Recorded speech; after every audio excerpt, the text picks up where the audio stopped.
Yo, that ad link is not there anymore.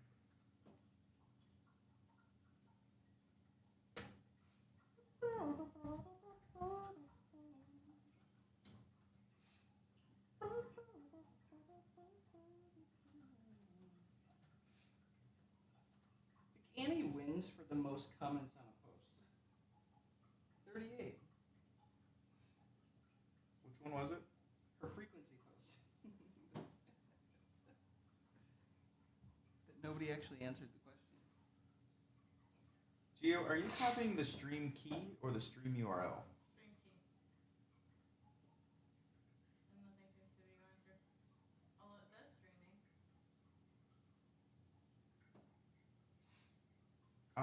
We're Click, live. click on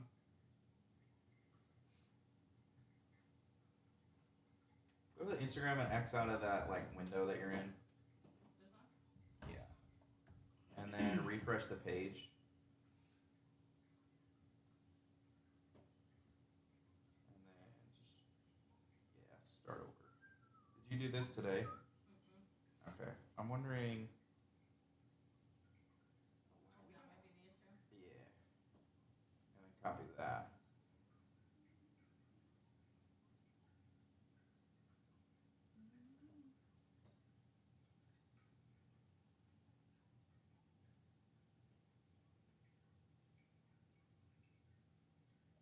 Oh, Jared Humphers has read the live music method. What?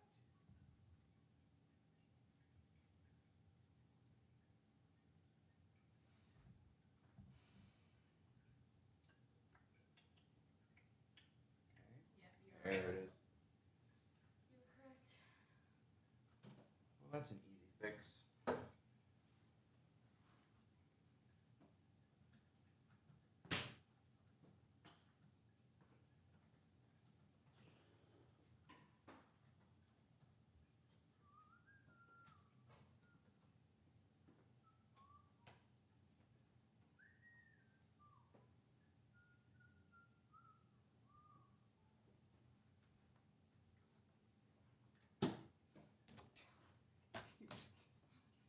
You see that?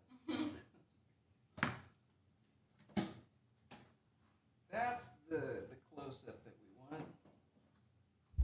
Give them what they want.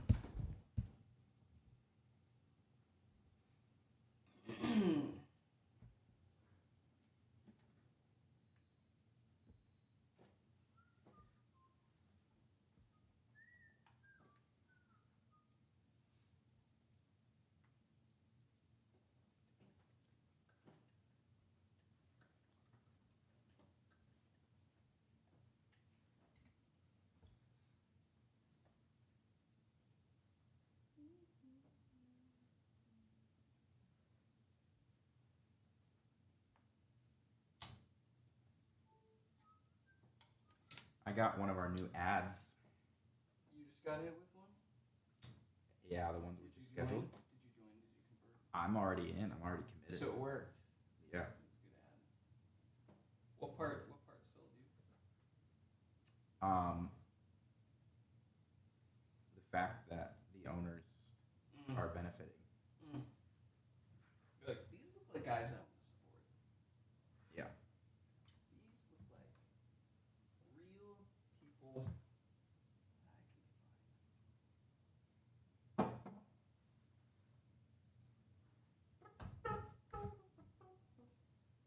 find. Now you need to invite all your friends. I don't think she wants to. I thought you were gonna say I don't think she has it. Which one of those is true? Pick one. You only have two options. I played the fifth.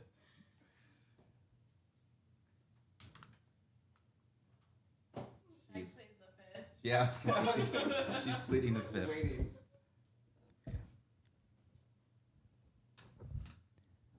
This video is sponsored by Do you not want us to be successful? Spotify.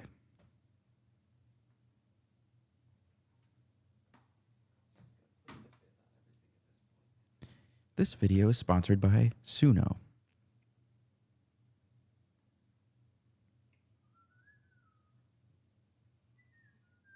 where AI music is destroying the music industry as we know it.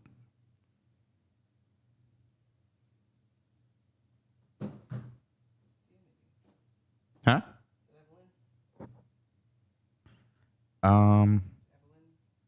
No. She's ghosting me right now. I think I burned the relationship. Might as well just give up.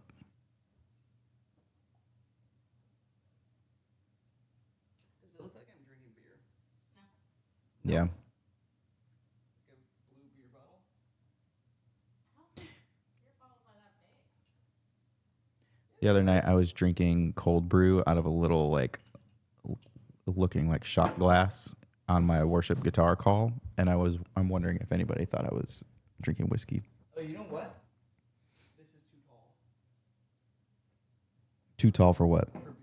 Be a beer glass. It could be a mini wine bottle. It's too small for wine, too large for beer. What do you think of edgy?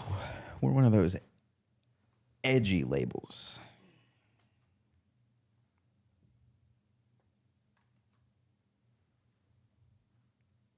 Who's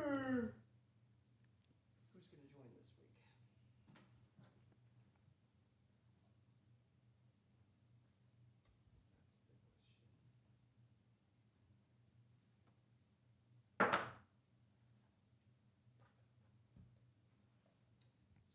Send you the updated PDF.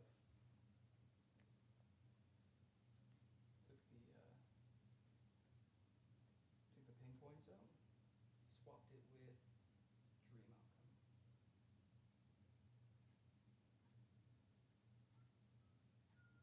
How long did that take you? 2 minutes. Seemed like it nailed it on the first one. Sick.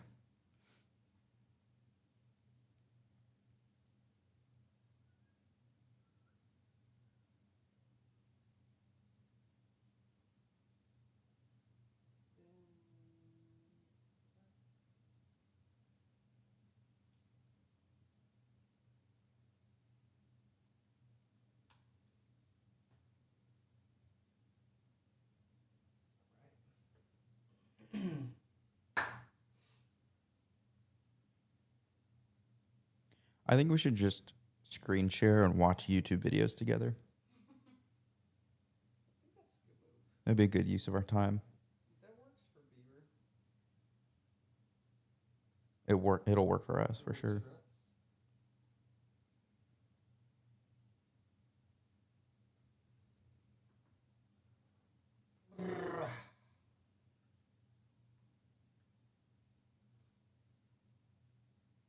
How many friends do you think would actually join the new standard tier? Imagining that you have some, how many of them do you think would fit? I think Judson people? Is that what you're asking? Just in general. You You've could also be the catalyst. to our success. Would I get a raise? You would get You would get an affiliate commission. 40%. Like $1. Not even $1. Per oh, you're person? talking about the $3. Yeah. Unless No, they Judson student is going to do higher than the $3. unless Let's be they honest. apply themselves and do the $33 a month one. Somebody might. You get them all in 6 months. You're like, oh, I actually need course help. I say on the $3, maybe like 5. 5 people? Maybe. We'll take it. Send it. What are their names? Oh, you want? I just picked a random number. I want names. It's not even accurate. Raven, She's making stuff up. Hannah. Run. Confession It's okay. time? We're only being recorded, So He's watching the little dot. the dot's not red. I Yep. can speak freely. A what? A flailure. Sounds like I think he's referencing something from the courses. Something about did you drop another? when artists are failing or flailing. What Flailing- what course is Flailing that? equals flailure. I don't remember which one it was. What was that in? Was that in the funding? Wait, what? I don't remember. I just remember that quote. It was. Do you remember what section? Nope. Flail. Oh, maybe it's laying your foundations. Was that something? Was that something where you said it was Gold Star? I'm pretty sure I probably did, yeah. Is that what he said, Aaron? You said it was. Okay, you got to tell us where it is, though. I want to confirm it. I remember that was a quote. I remember. I don't know if a gold star was on the table for that That's. quote. I want to can't remember. confirm that Gold Star was on the table.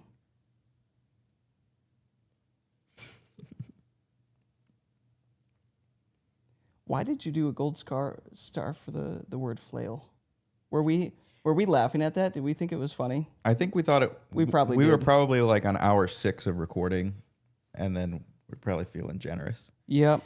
And we knew it was like buried deep somewhere in the courses at that point.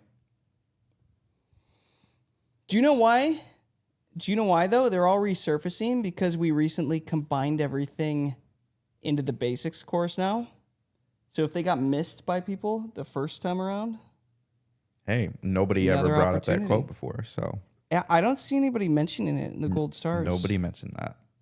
We just got to know which course that was from, Aaron, so we can double check you. Laying your foundations. I'll Okay. find it. He's determined. Yeah, it's funny because the laying your foundations were the courses that were actually in the start here prior to this. But nobody caught it. Unless somebody else did. No. What? That's real. Look at that background. That's a real background. I see the glow on your head. That's not one of those fake green screens. How do we make her the...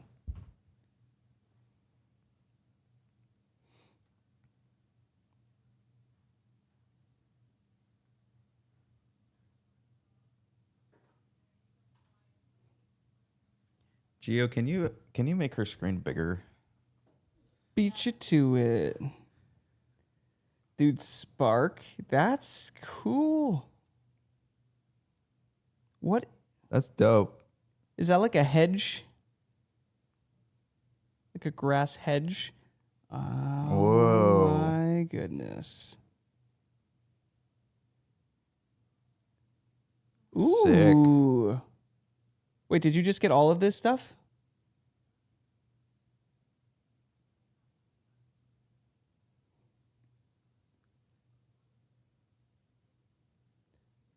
Dude, that's such a clean background.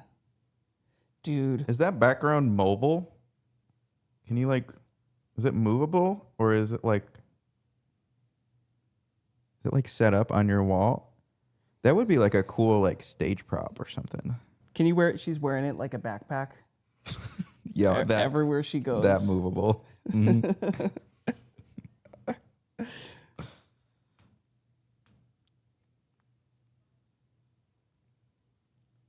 Yeah. Oh my goodness. You look like a streamer. You could be a streamer. Yeah.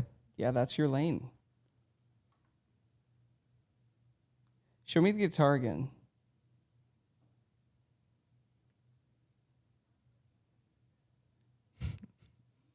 Well, it's definitely I'll let you guys figure that it's one definitely out. a strap, but I was trying to look. What brand is it though? Is it a? Oh. Yeah, I thought it was a different brand than I.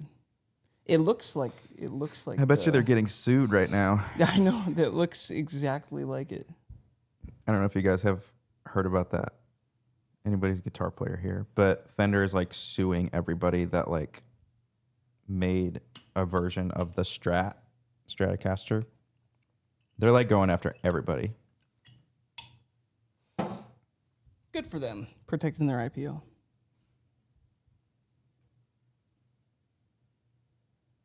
We're gonna have to upgrade our background now.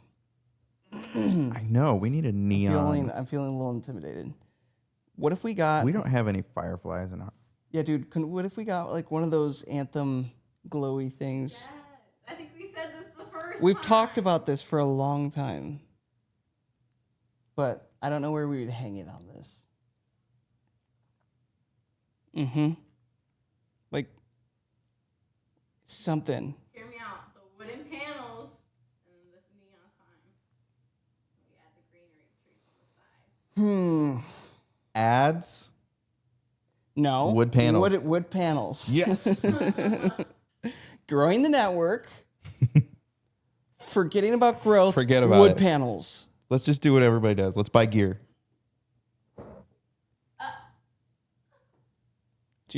Tell Gio she's doing too much. I think he thinks what I thought when he first mentioned the wood panels, like the pallets from like 2012. No. You're talking about like the studio, like Yes. like the vertical things. Yes. Yeah. I thought you were talking about wood pallets. See, I was thinking we could put them up on the side. It just, you can't do a neon anthem and the anthem banner. I know. That's a little self-centered. I mean,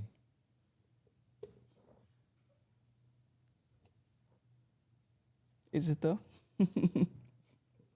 What's one more anthem? in case people forgot where they were. I'm just thinking of how we would do it. We'd have to like attach it to the ceiling, like hang it down. Yeah.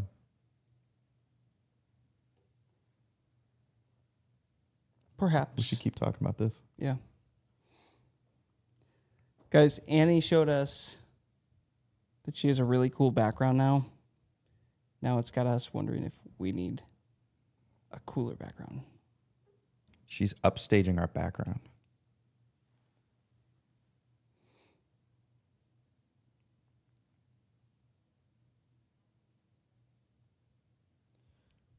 Mixer?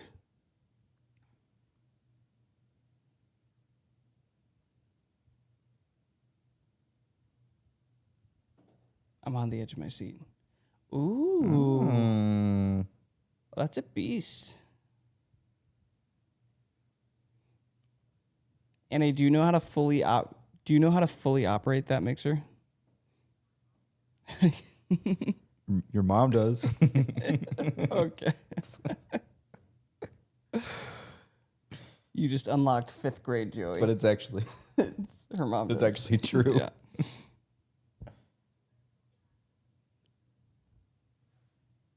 I thought that was John Cooper. Sponsored by Chick-fil-A.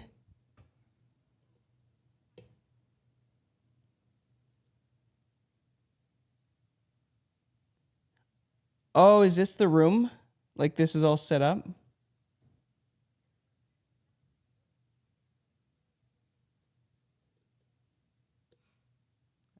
I can't see it. It didn't look wonky.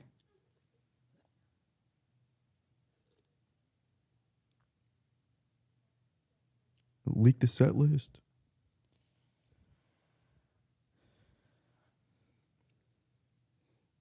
Cool.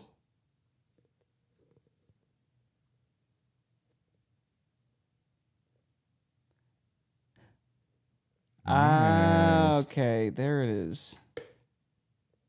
So is this So is this just for rehearsal? This isn't the actual space for the event? This is like your basement? Okay. The mirrors were throwing me. It seemed like a bigger room.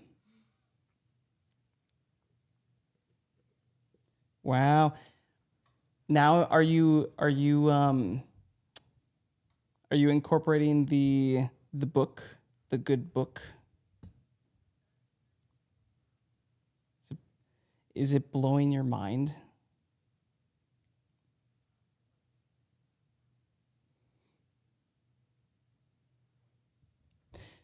Annie bought the Live Music Method book by Tom Jackson, which is all about building your live show set. We told her it's going to blow her mind. Jared, did you say in the comments that you've already read that book?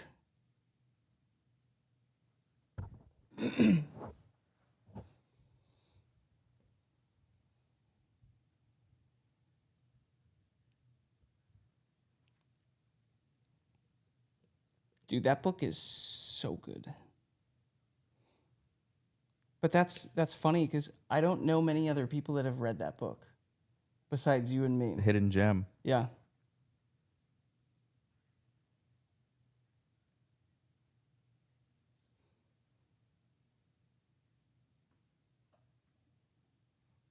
Bro, Camp Oh, Electric, nice. dog. They're still doing those. I think it originally was Toby Mac's Camp Rock, wasn't it? I thought it was Toby Mac I that don't started know. it. Maybe not. I'm just making it up. I'm thinking of School of Rock. I'm thinking of, isn't that Jack Black? Yeah. Okay, different thing. That's where you were, Jared? You met Jack Black? Huh. Nice. Dude, they're already on nickname basis. Oh.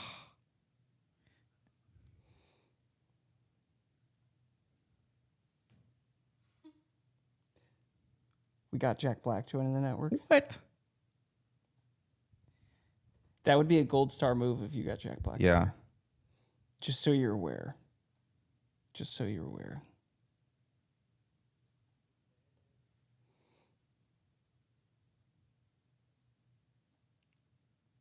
I don't know. Follow that. I don't know. I don't know. Somebody got that. Oh my gosh, that's funny. I didn't know that.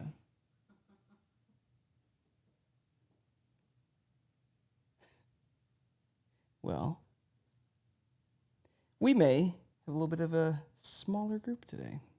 By the way, that was Toby Mac that started it. Camp Electric. For anybody wondering. Is it still his or did he I don't know. He might have sold offload it. I don't know. Well, we might as well jump into it. We got enough people in here to chat. Greetings and salutations, everybody. Hope you had a good week. Trying to think of updates. Any updates worth mentioning this week? We bumped everybody up to premium. Oh yeah, we did. That was a subtle change. I don't think anybody noticed over the weekend. I don't think anybody noticed. It was a busy weekend for everybody. They're like, I don't even know what that means. What does that mean, Joey? That means you have access to all of the premium courses All of them. and future courses. And everybody that is now on standard, for any of the new people, they will not have access to all of the courses. But everybody that was on standard is in premium. They're on premium now. Congratulations, everybody. Congrats.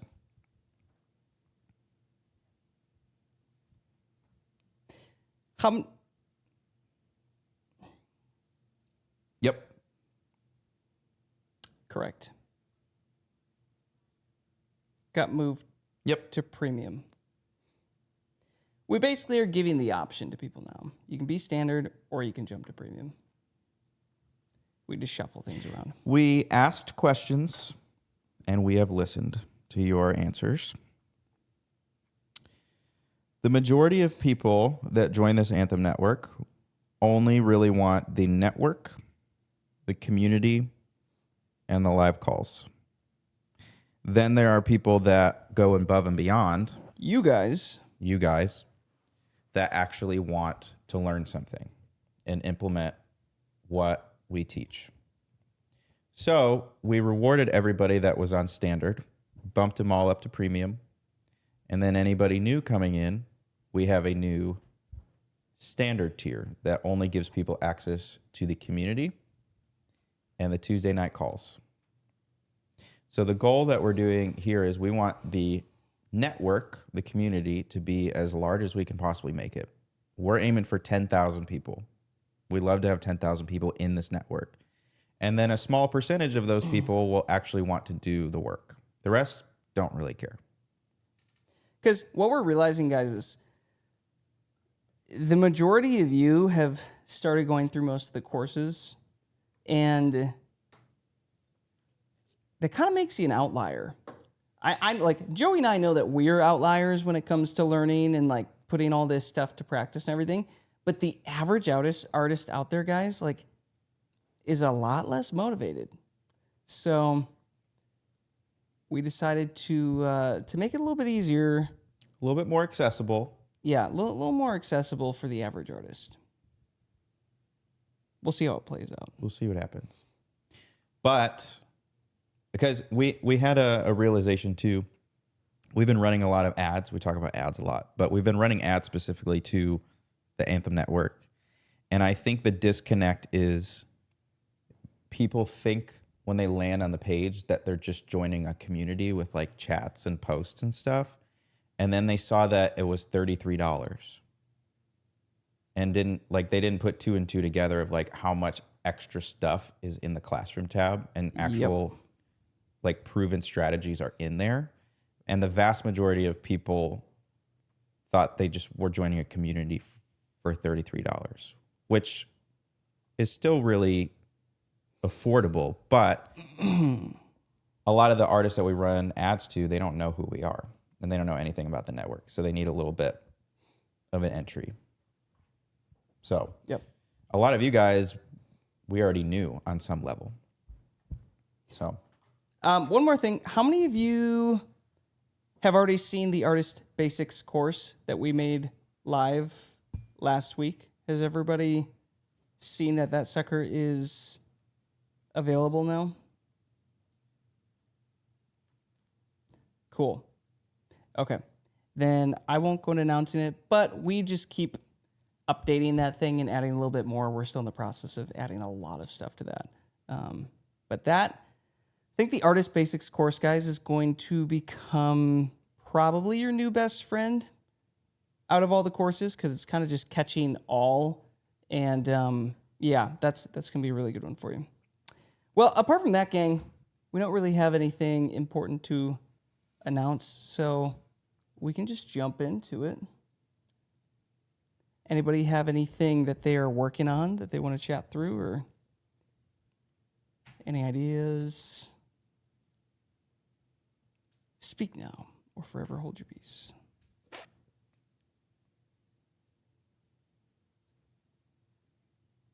Yep. I can hear you. Let's go, Amy.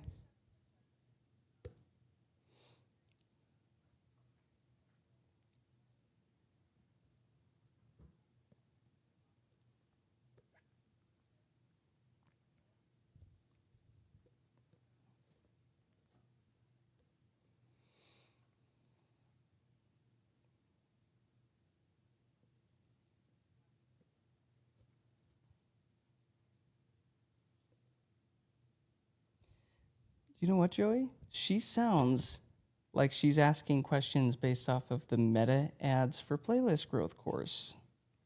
She's asking the right questions. Could that be, Amy, have you started going through it? No? Okay. You're right in line with how that course starts. Gio, can you share my screen a sec? So the meta ads course, we get into the 4 different types of playlists to grow.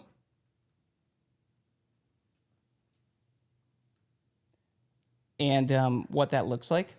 But you're basically asking is you're torn between 3.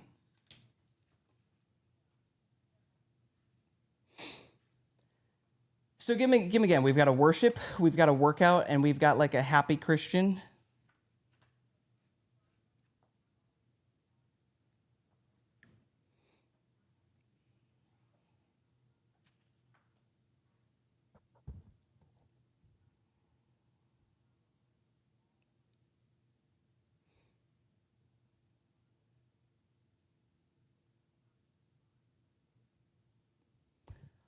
How many songs do you have that would fit worship versus how many do you have that would fit the workout or the happy Christian?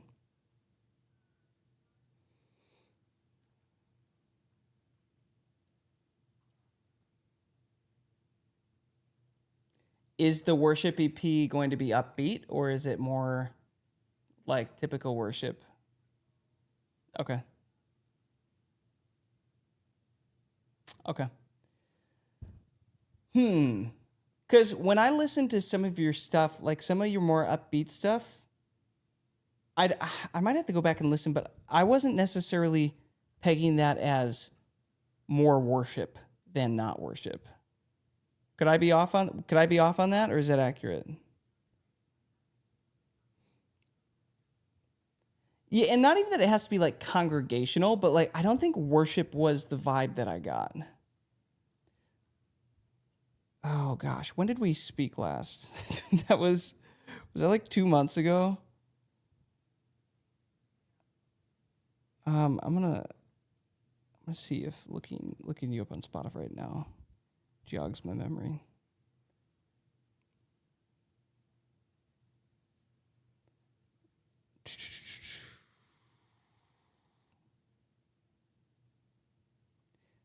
Tell you what, is it set up so that I could listen through a song or two? I just have to do this every time? Okay, here we go.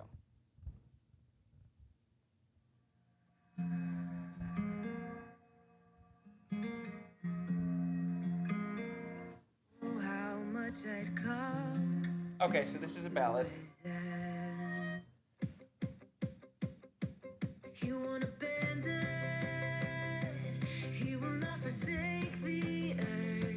Okay, so this would be happy or workout. You were right, I was wrong. Guess I never thought that giving in would take this long, but I'm stubborn.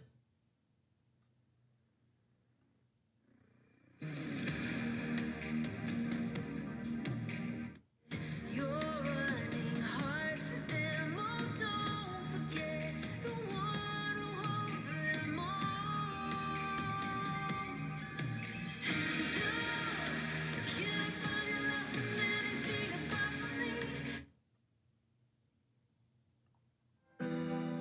I place myself in Jesus' hands. So that one's definitely worship. And there on a train. It's what? Okay, like cargo. I die a little. Okay. Every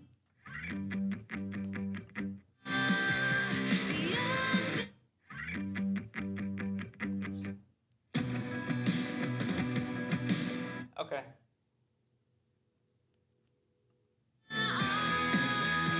Yeah. So this was going to be my hunch, anyways. I was like, I think I remember you having more stuff that fits the upbeat workout vibe. That seems to be the case again as I'm listening through here. And I would say I would rather you lean into probably that as opposed to just trying to call everything worship right now and then sending worship listeners to non-worship necessarily like songs because that might not convert as well for the algorithm. So if I were going to do that, I'd probably choose a workout playlist and then eventually maybe have a second around worship.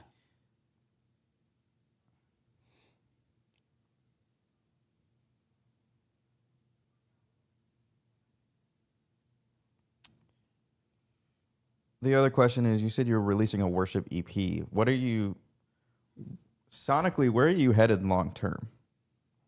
Are you staying upbeat rock?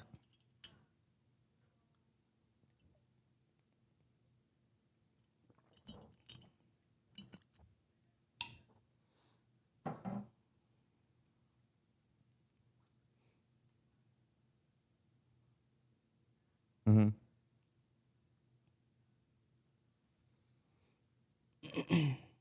Okay.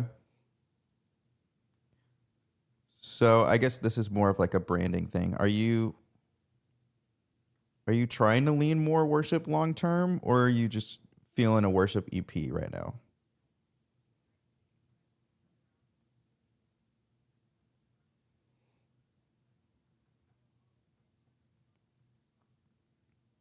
Yeah.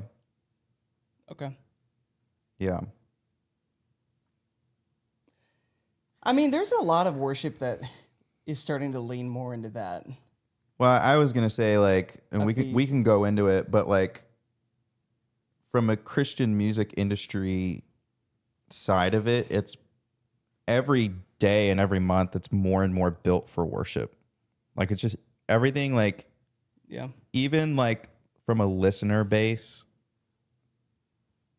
like people like from a fan base, like people understand what worship is. And they like versus like I don't know. It really depends on what you want to do long term. Like if you want to like stick to your guns and stay in like Christian rock, I'm a Christian rock artist. I do workout music. Or like you actually want to do like lean into the worship, but like do like more of a heavier sounding worship.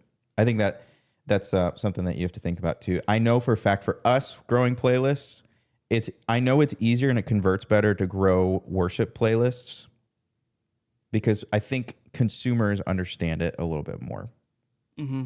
From a brand perspective, it's people understand that versus like a workout playlist, unless you're like, But the thing is, too, I think working out as a whole is equally understood. It's just that niche of music is less understood. So like that's where promoting a Christian workout playlist can still do really, really, really well for you because it's pretty straightforward. It's like if you follow that thing, you're expecting more upbeat Christian music, and it can go anything across the board. It can be rock, it can be worship rock, it can be EDM, it can be Christian pop, it can be all of it. I want to zoom out higher than Spotify though, because what I had in my notes there too is like, I don't know if you guys remember when Air One was Christian pop and rock and like alternative, and it was personally I like listening to it. It was cool. And then it switched to worship in like 2019, 2020. If you look at from all of your possible, going back to the music industry, all the possible revenue streams are built for worship, like hands down. And you're going to have an easier time because I know that Amy, you and I had a call like a week or two ago or something like that. And we were talking about return on investment. The revenue streams are built for worship and Christian music. Like, especially if you're headed in the direction you start writing a little bit more worship songs, and even if a song dips into corporate, now you're gonna get churches wanting to sing your songs. Multi-track, and then that's a whole different revenue stream CCI, that praise charts. Christian rock artists just don't get, unless you're like really trying to get into like shows and you like that's the one thing. Like if you look at anybody in the Christian rock genre, their main form of revenue is grinding it out on the road. What, Amy? That's you don't not. That's not want what to you grind wanna it be out on the doing. road. Surprise. And that's good that you have a very clear opinion on what you want, because then you can strategize differently and go in a direction that's not in a way that you want. So for example, like one of our OG marketing people from back in the day, like Grace Graber. I don't know if you ever looked into her stuff. When we first started doing marketing, she was one of our first people, and she's really good at leaning into the Christian punk rock. Like she's in it, dude. Like she's on the road grinding it out, and that is what it takes in Christian rock, especially. Caleb's not gonna probably want to play Christian rock, so there goes that revenue stream. And then you have to start thinking that's what points a lot of those people into that lifestyle.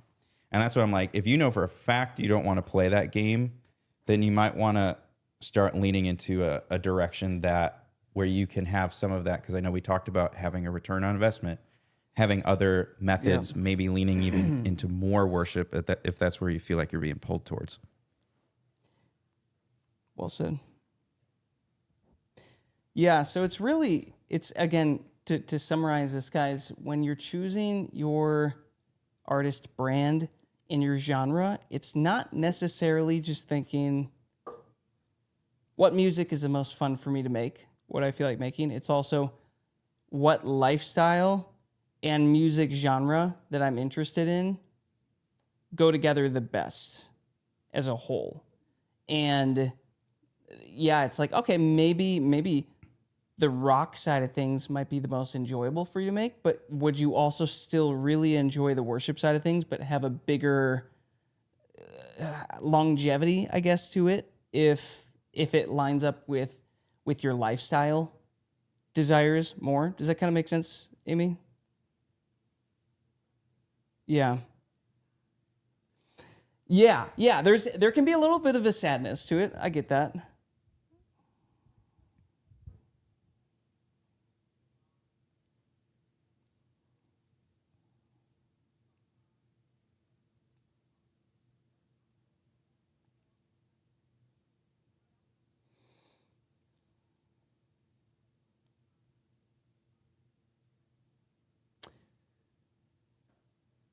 Yeah, it's not even necessarily that you don't look like The Rock, although I totally get what you mean. The Rock persona like has a certain persona to it, that genre, but it's that genre, that subgenre is typically out touring and playing a very specific like strategy with their music. Hear me out though, if you really wanted to own that, you could own that in the playlist space if you go all in on the playlist growth strategies around like working out. And the same thing with social media too. Like you just have to be really savvy on social media to find your people, your audience. Yeah. We're just saying from a branding as a whole, if you enjoy worship and you enjoy rock, there's more you can do with worship, especially considering you don't want to be out touring the rock shows. And there's more opportunities for revenue building because worship out of those two is much more understood just globally by more people. And the reason why I bring all this stuff up is because we dealt with that before COVID when we were the mass anthem that wanted to do like edgy Christian pop. It's Christian, but it's not. It's Christian, but it's not. It sounds like Justin Bieber, but like they won't know we're Christian, but they will if they know us. And we're like, oh, why are we not landing radio? Radio doesn't want to push our music. Churches don't want to play our music. It's because like we were writing introspective, like heavy pop, and it wasn't agreeable with the space. So like trying to convince churches to come bring us out as a Christian pop artist was really difficult. But if they're like, you want to come do a worship night? It was like, done. Duh. Yeah. Like it was just so much easier. And the thing is like for us back in the time when it was Christian pop, even like the Christian rock genre, even, hip hop, rap, Christian, those are the genres where you have a lot of, it's just going to be more difficult because it's funny because I wrote this down a couple of years ago of just the sheer amount, because I know going back to what you said about return on investment, just the sheer amount of revenue opportunities that worship music brings versus anything else in Christian music. This is why it has shifted so far into the worship genre, because you've got CCLI now, you've got radio is acceptable for worship. You now, if you get the song to land on radio, now you're even going to get asked to go play more shows because of the big song on radio. And then you've got multi-tracks, you've got chord charts, you've got streaming licenses, you got even like the microsync licensing, like multi-tracks, Loop Community. And I wrote it down at the bottom, like for indie sound, for rock, for pop, your main hopes are streaming, shows, sync, and maybe radio. But radio is really tough to crack in Christian music. Yeah. And so if you're in worship, not only do the people understand it, but there's like 3 times more other revenue opportunities that can come back that way. So that's kind of what we're looking at. I wish it was easier, but I see why it's headed in that direction. And one of the best lessons that we learned came when all the record labels told us no at the top of 2020, right before COVID. And it was basically them saying that we don't know who we are. That's what they told us. We don't know who we are.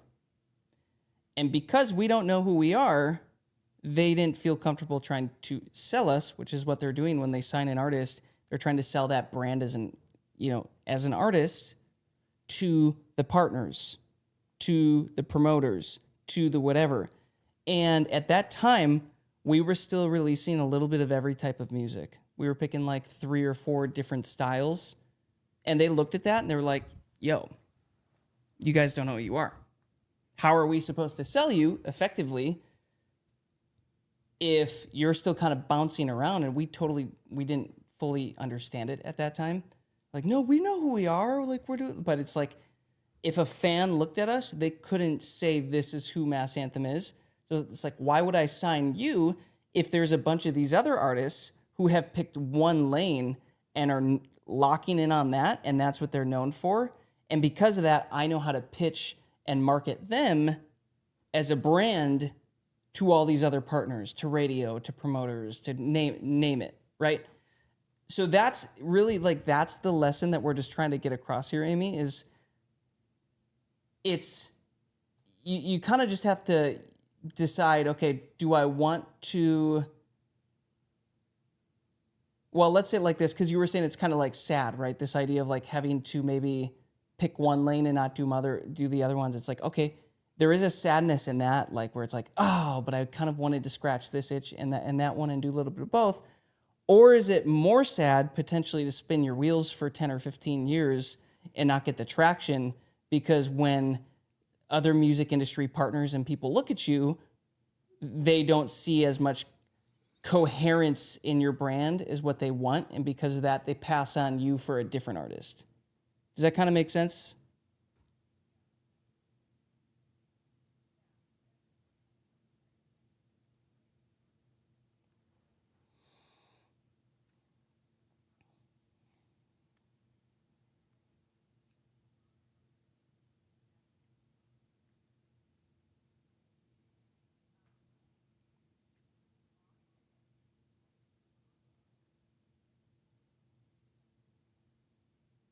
Yeah.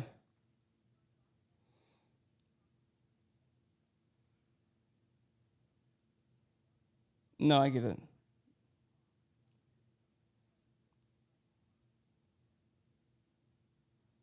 Yeah. And another way to say it too, like, because Mass Anthem had the same problem when we were just doing pop. When you choose a certain brand, sometimes you lose. You're cutting yourself off from certain opportunities, and you just have to be okay with that. Yep.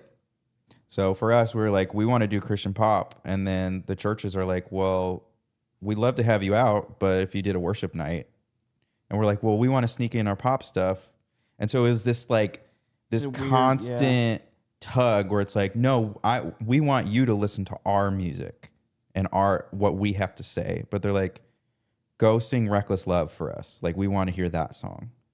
And it was this constant tug of war, and then there would be times where it's like, okay, do we do exactly what you said because we were like struggling to record our own music, and so we're like, well, we feel like we have to take these camps and these worship gigs to cover the actual album that we want to do.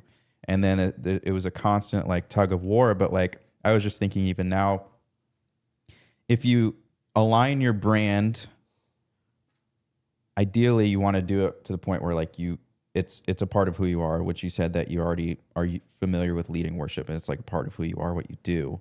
Like if I think about like the people who have crushed it over the years just by being their music and their brand just being in alignment with all of the other opportunities, the different dimensions of potential revenue streams that come back. I think of, even if I go back to like the 80s and the 90s, like Michael W. Smith is the first one. Crushed on radio, toured around, did the Crusades. People wanted to sing his songs in church. Then it was Chris Tomlin in the early 2000s. Crushed on radio at CCM. People wanted him to come out and go on tour. And then also crushed in churches. People wanted to sing it. Then Phil Wickham, the next one. And we've played a gig opening up for him, and he's touring everywhere. His stuff is hitting in the churches. It's on radio. And it's like, it's the fact that he's kind of hitting the trifecta of the possible opportunities because he's chosen music that fits there. And then the next one after that was like Brandon Lake or something like that. I'm talking like solo artists, not necessarily like worship collectives or churches, solo artists that have done that. And the opportunities were in perfect alignment with like what they were doing and who they were, the songs that they were writing. And so it never really seemed like it was out of place. Just really good brand coherence for all of those. Yeah, it was like CCM enough to feel listenable on radio, but worship enough, to corporate enough where people wanted to sing them. And the tracks were heavy enough where people wanted to buy the tracks because they wanted to sound like the song. Yep. And even if you look at collectives now, you have like the Elevation Worships and all of the people where people want to reuse their songs and then they go out on tour and do that whole thing. That is like seemingly the perfect spot to be in. If you want to have all the potential opportunities, it's kind of in the center of that. And if you choose to be in any adjacent subgenre, like heavy Christian pop or like heavy Christian rock or Christian hip hop, you're beginning to cut off some of those opportunities. And there's nothing wrong with that. It's just, it's a stylistic choice. But the other thing too, the last thing I want to say is social media is now a huge thing. So if you could figure out how to crack your social media and find your audience, then it doesn't really matter. You found your fans on the internet. Jared Humphreys had a good comment here. As someone who has tried a lot of different things at once, burned out multiple times, and wishes he could rewind and do things a little differently, staying in one lane and following that until it ends helps a lot. Agreed. Trace, hi from camp, where I'm using the pay to fund another single. Ayo, nice. Yep. Jared, are you at camp too?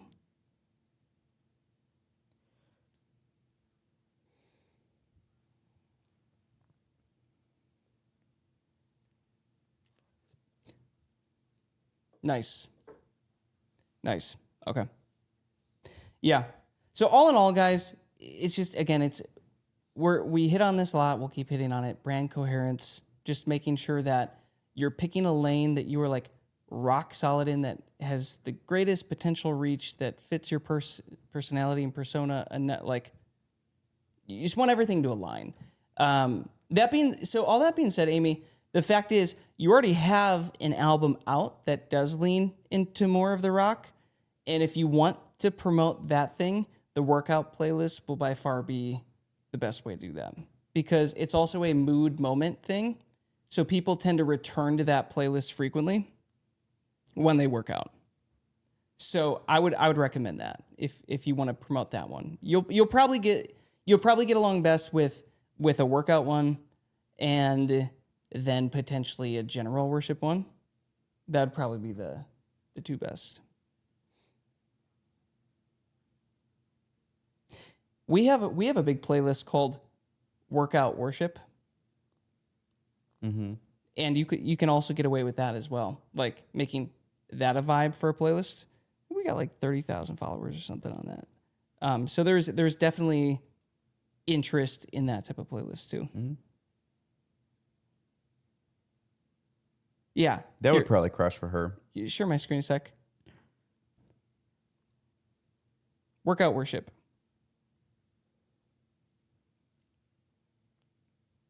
So look into that one.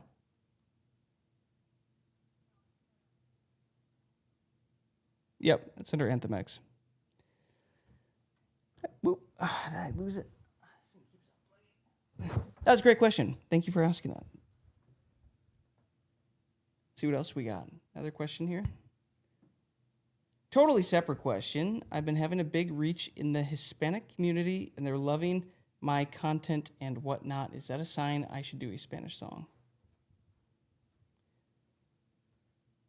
But it's got to be a lifestyle choice, Timmy. So you actually have to move to a Spanish You have to immerse country yourself. and immerse yourself in the language. And you have to...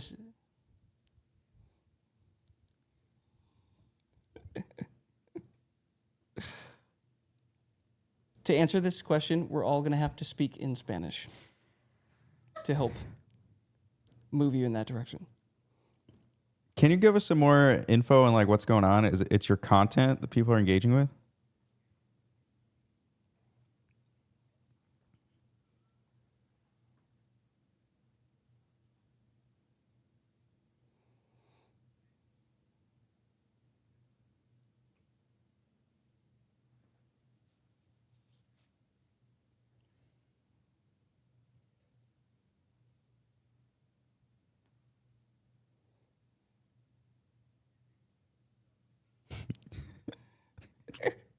This is actually really funny because we can see her right here, and she can make all the facial expressions, and you can't see her. She's like, The algorithm knows that a Latina girl is posting the content, so now it's pushing it to a Mexican audience. I wouldn't put it past Meta.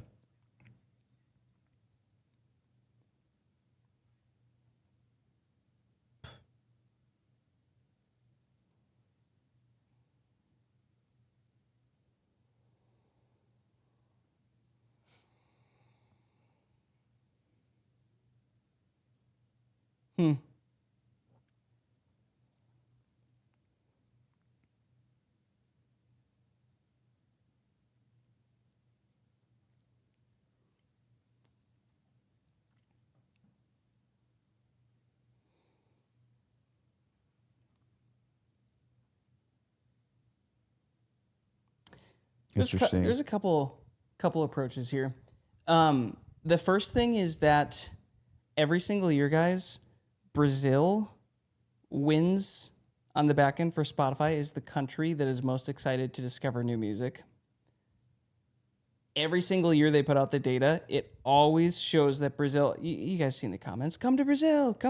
They love music over there, y'all. Like they want you to perform over there. So Brazil absolutely does obviously have a Mexican overlap there with the language, and that's, doesn't it? We promote. Do you realize how much Christian music we push to Brazil? Yeah, but they don't speak Spanish. Or actually, you know what?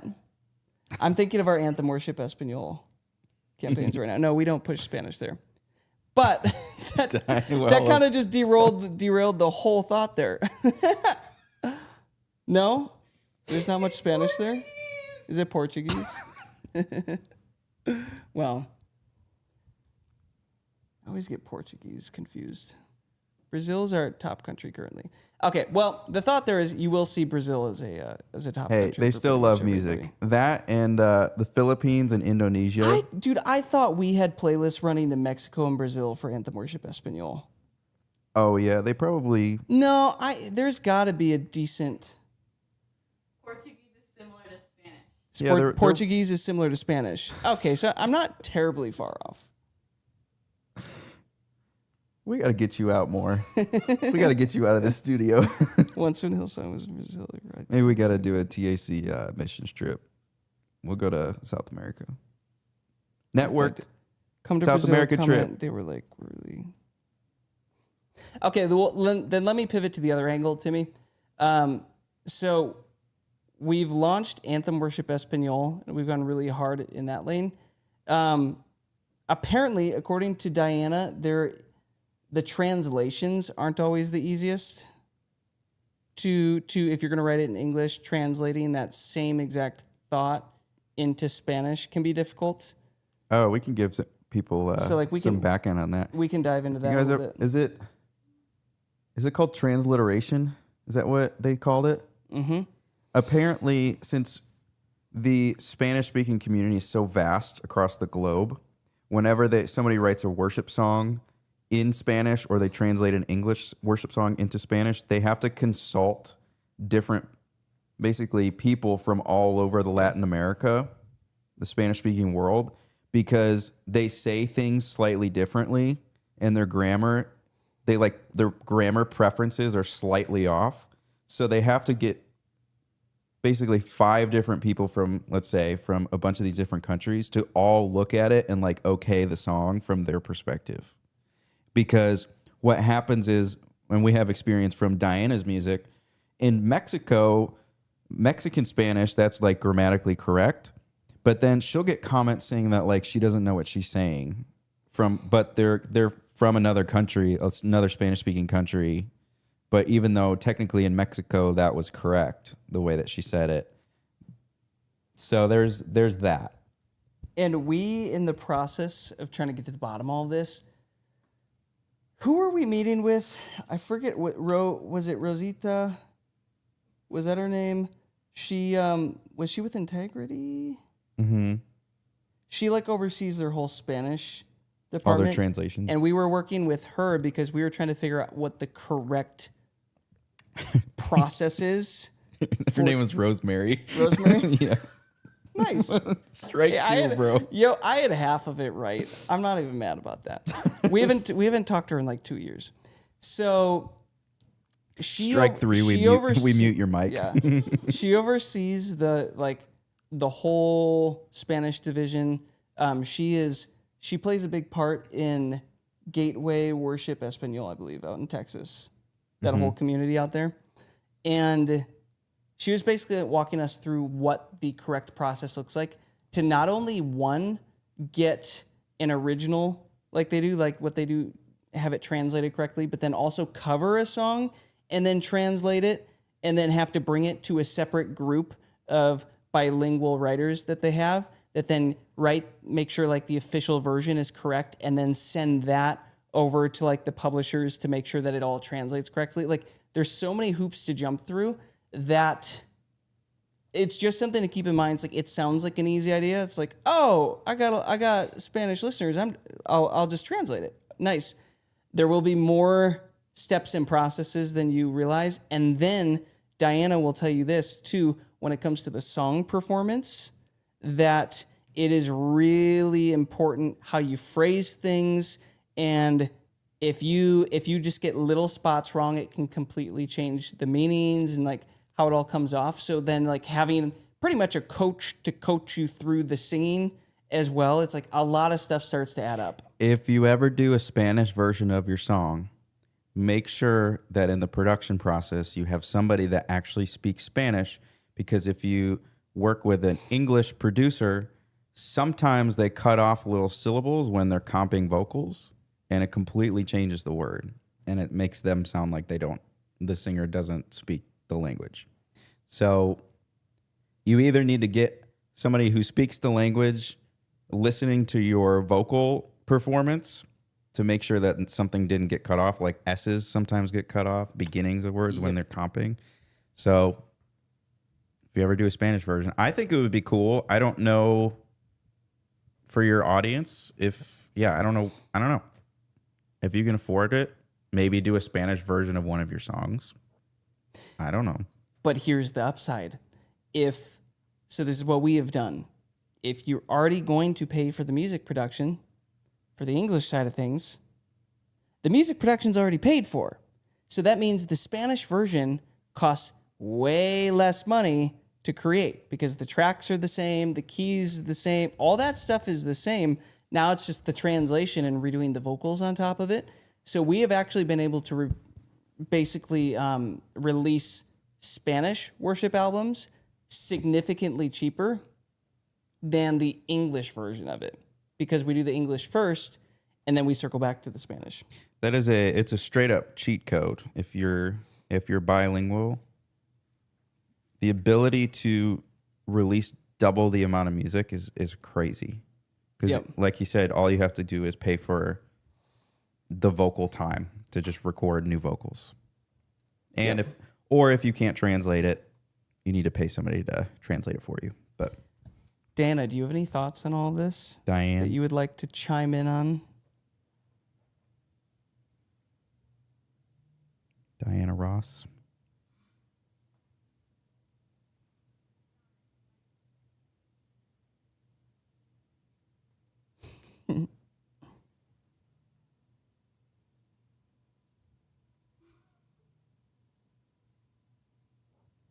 Gio, you should show Camila was in the studio today in my chair. She is the next generation of the Anthem Network, raising them young.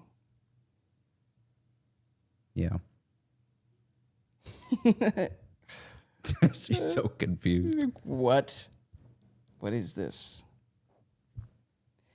I just want to let you know that Brazil is Anthem Worship Espanol's top 13 country for their listeners. So there are Spanish-speaking worship listeners there. Mm-hmm. I stand by what I said. Also, Rosita was half of that. That was pretty close. I'm happy with that. Moving on. Cool. Any thoughts on that? Amy said she's literally meaning to do a Spanish version on her worship EP. So that's super helpful. Annie says, hearing the name Rosita makes me want to watch the movie Sing. I enjoyed that movie. Sing 2. You didn't watch that? I just can't believe you sing and not Coco. I took my You need to watch Coco. I went to Sing. Was it Sing or Sing 2? I don't know. One of them I went to with my nieces and nephews.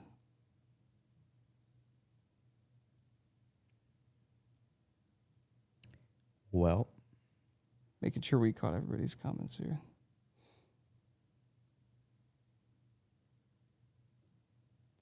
your mom runs a singing competition?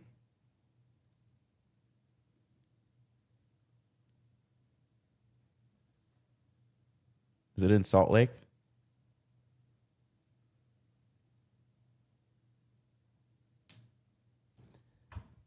Are you allowed to compete, or are you barred Yeah. from it Are due you? to Is she bias? harder on you or? Okay.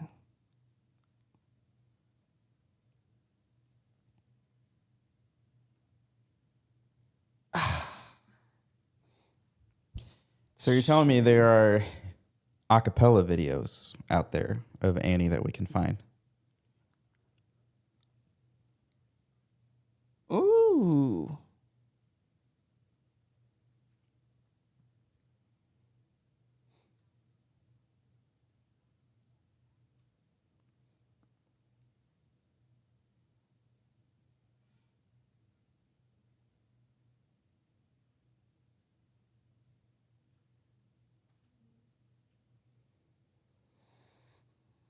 Really?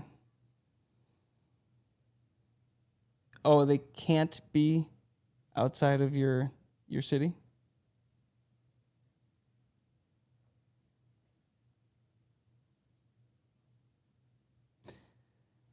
Do we? I mean, I've probably. I've never looked into that. We never leave the studio. Yeah, I'm just here. We just live here. I mean, me literally. You. Make a post about it. I think people on our network would have fun flying out to Salt Lake or whatever. Yeah, that's interesting. Well, to tie a bow on that Spanish conversation, did anybody have any other thoughts on that? Was that helpful at all, Timmy? Or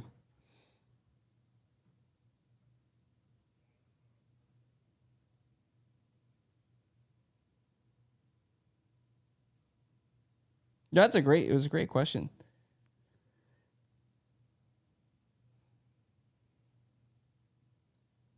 Yeah. I think the hardest part is well, obviously is going to be getting the translation perfect. And then Executing on the Executing it. translation. yeah. So really the entire process. And the cost of all of it. So really the entire process. It's nothing but hurdles. So, that might be one of the things too where maybe you just focus on the English versions for a while, but make sure you have all the assets correctly saved and ready so that if there comes a point where you decide to do that, you could do multiple at a time, or you could do a full EP and do all those Make them wait. things at once. Yeah. Build up the demand. Build up the hype. That's cool though. Also, this might be worth talking about too, the fact that YouTube is usually one of the biggest Oh, we could talk about platforms for Spanish worship specifically. That is where they consume the most music. that. Get out of here, Jared.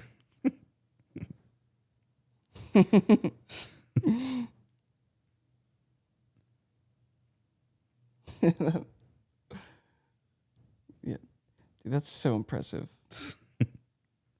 Man, gold stars all around for Jared. It's so impressive. But yeah, YouTube. YouTube is a big platform for what would you list those in order? Again, we've talked about this a little bit. For Spanish worship. view count, Like streaming, user, listenership. from what we know from having Spanish collective, Spanish artists, and I'm married to a Hispanic woman, the primary listenership in Spanish culture is on YouTube. Primary social media is probably Facebook globally, and Spotify would probably be second, but YouTube is like number one. If you go to any of the Spanish artists on YouTube, massive followings, like huge, millions of subscribers on a lot of them. So if you're looking,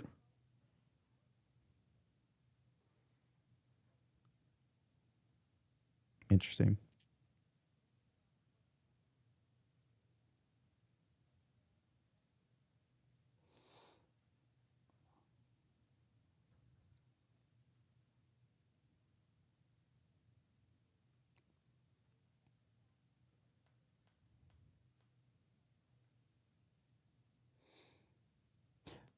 What's the biggest platform right now for Anthem Worship Espanol's social media? TikTok. Yeah. Did we break 20? Gio's going to give us the update. I think we were close, weren't we? Close to 20K? That's way higher than all the rest. It's interesting because We're at 18 right now. 18. Okay, we're close. Diana has a huge following on TikTok, Spanish, but I have not seen much spillover into streaming. I don't know if that is You have a theory, though. what's the theory? Diana always should. Diana. She got shadow banned? No. What do you always tell us, Dana? That oftentimes they don't like to pay for the subscriptions. The Pandora?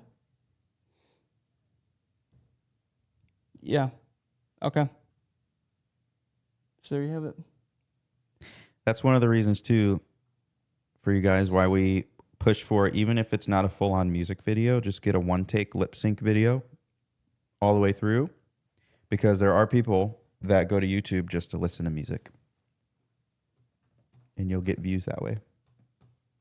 There you have it.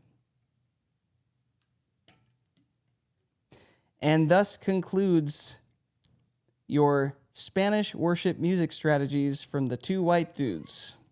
Who the heck gave us a Spanish worship collective? We had no business starting a Spanish worship collective. Y'all think this is funny? You should see when we go to a all Spanish speaking writers event for a week in Florida. Dude, we didn't tell them about that. I was, by the end of it, I was picking up some really strong We got phrases. invited by another label that we've done collaborations with, Christian Media. Media is the name. You just go to Anthem Worship Espanol. We've collaborated with their artists and stuff, but we've had a pretty good relationship with their owner for a while, Diego. He's actually in the network. And he's like, we should do a Spanish, like a co-label Spanish writers retreat. We're like, cool, that sounds fun. So we drove to Florida, and Jason and I were the only white dudes there. And like, he brought in like legit, like non-US based Dude. like Spanish speakers. Like, Yeah. and so it was fun. Like, the dudes got along pretty well. Yeah. Even though like they didn't really speak much English, but it was great. Yeah, the guys got along great. The guys got along great. Yeah.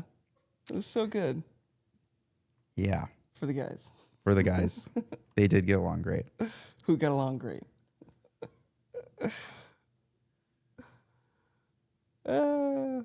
Anyways, We'll leave it at that. just the awkward silence. Everybody's like reading between the lines. Anybody have another topic they'd like to? Any other languages you want us to through. cover? Portuguese? Italian, maybe.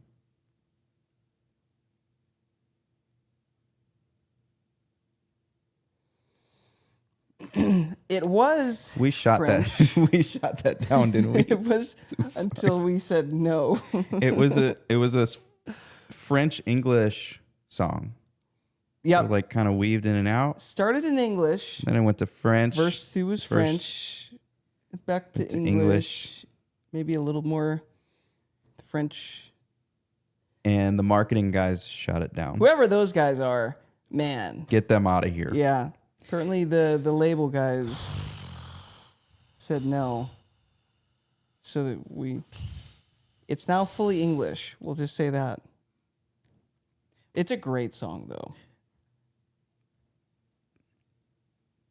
Mm-hmm. The conclusion was no blended languages. We're going to do one English and maybe one all French. But I think the other thing, though, too, is we were going to have Kagan or Eleni sing it in French, but they also have a French writer friend that actually like lives in Paris. And we're like... And some French artists. French artists friends that they know. And we're like... That already have We're not French going to be able to push a French audiences. song very well on our playlists. So we probably need to bring in a French Christian artist to sing on it. Can you imagine, like, 99% of our followers, we promote that to them, they're gonna be like, what? So What do you want me to do with this? it was cool. It's just kind of hard to market a half French, half English song. Yeah. I'm really excited about that song, though. That one's super cool. That drops in August. It's called God Like You. I made a post about it, giving a little sneak preview. If anybody wanted a little, It's Well, very, sneak very preview. Jason. I'll leave it at that. it's more gospel. It leans Little leans very gospel. JP Sachs action. Mm-hmm. Yeah. Yeah. I'm excited to see how that one goes. By the way, I made a post showing you guys, this might be a good pivot here, the concept of future saves. How many of you have kind of dove into this strategy of driving future saves to your music? Have any of you guys played around with this yet? I know we teach about it in the social media section, and we bring this up quite a bit. Aaron has. Okay, cool. So it's this idea that you guys know how, let's say, for example, you're distributing your music through DistroKid. Upload it, give it whatever, a week or two, thing shows up on Spotify for artists, whatever. You're like, okay, cool, it's ready, it's there. Then they give you a pre-save link, right? So they auto-generate this pre-save link for you, and now you take that thing and you share it with all your friends and your family and your followers and whatever. You say, hey, go pre-save the song, like new one's coming out, like thanks, it helps the song so much. But every time you release the next song, it starts over from zero, right? So you could go get 100 people to pre-save that song, but the next single, you're back down to zero. You start over again. Future saves solves that problem. So when we use, for example, Feature FM, when we have you go pre-save, after you pre-save, we have it set up where you're going to see options. Oh, would you like to future save? Meaning you'll save all the next releases by this artist. Hey, would you also like to give them your email so they can get a hold of you in the future? Hey, would you also like to follow them on Spotify, Apple Music, and Amazon Music?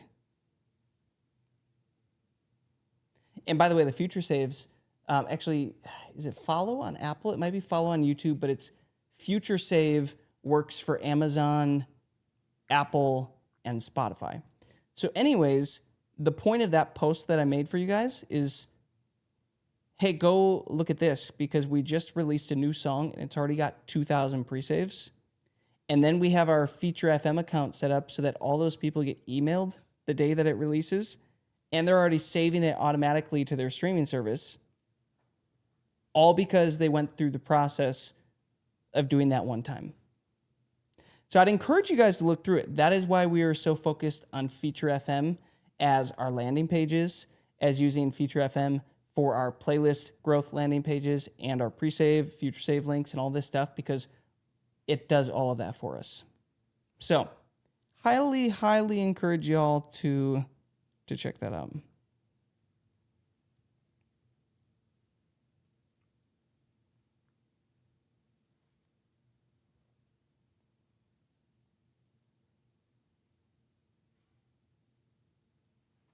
Just sitting here, sitting with the silence in case anybody has some thoughts.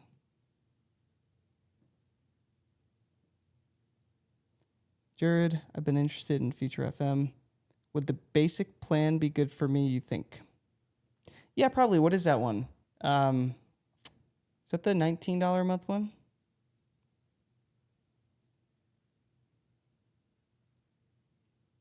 Okay. Free $8.19. Isn't there one that limits you though, where you can't do the future saves or see the emails or So something? look into the benefits I think side they by switched side it of all around those. recently. That's it. Let's see. Feature FM pricing.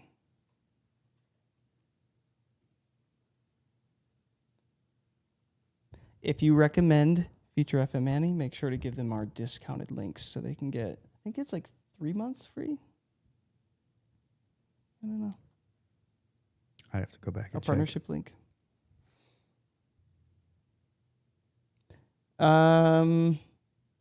Aaron saying only artist up. Okay, so Aaron, you're saying basic artist doesn't allow it? Yeah. That's what I thought. You can save my. Let's see what we got here. So, they have a free plan. Limited services available. Link, one pre-save service. Okay. 8 month. I was so confused why they went right to left from lowest to highest. And then I realized why they did that. Yeah, they want you to see the highest first. Yeah. Price anchored. Price anchored.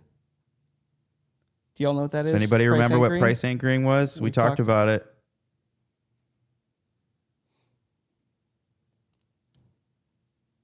Give him a review, Joey. I'll give you a review. Price anchoring is you list the highest thing first, and then anything below that seems like a deal. You're like, oh, well, at least it's not $39. I might as well go with the $8. Oh, 8 or 19 feels 19 better. is half. Oh, phew.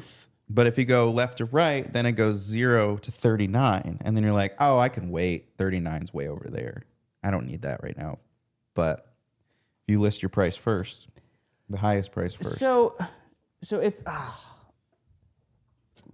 I don't know. I need to tape this thing. Okay, we're back. So if you're going to use Feature FM just for landing pages and like growing playlists and everything and doing all of that, you have unlimited links and landing pages. So I'd assume you should still be able to use Feature FM to grow playlists and whatever. But if you want to start collecting future saves, 19. And you get 2 pixels. 2 returning pixels. Yeah, what else do we have here? This is kind of cool. So when they go through the process of they pre-save the song, they're also going to get the option to follow you as an artist. You can also, if it's a solo release, have them follow your playlist as well. So the thing about it is on this plan, you only get 1 Spotify pre-save, multiple follow, meaning that it's just you as the artist. But when you do go up to the bigger plan, you'll see they bump you up to 3 Spotify pre-save, multiple follows. Meaning, for example, like if we do a collaboration like we've done with Eleni, Anthem Worship, Eleni Mass Anthem, all 3 of those brands can get follows at the same time somebody clicks follow. But if it was just you could be like, I get the follow, and also this playlist and this playlist get the follow. Or if it's a co-primary between you and another artist, we both get a follow and my playlist gets a follow. So again, just think about this as everything is moving in the same direction. It's just a way to start to, I can grow a playlist, I can grow my followers, I can grow my pre-saves, and I can grow the pre-saves of all my future songs, and I can grow my email list all at once. That's the reason we really like this.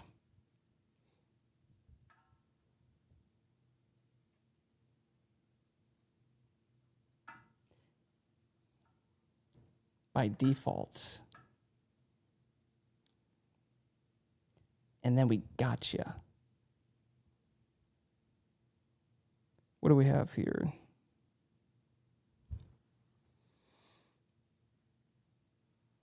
Told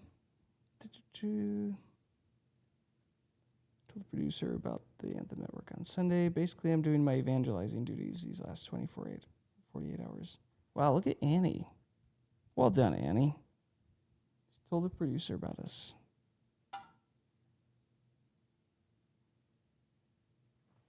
What did he say?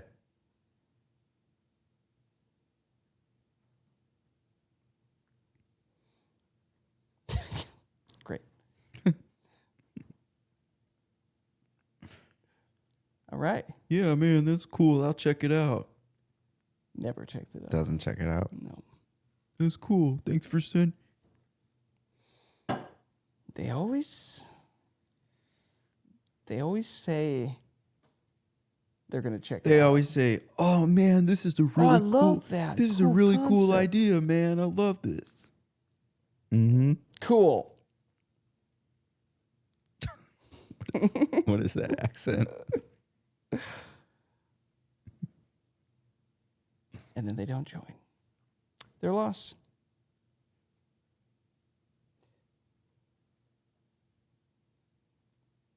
said.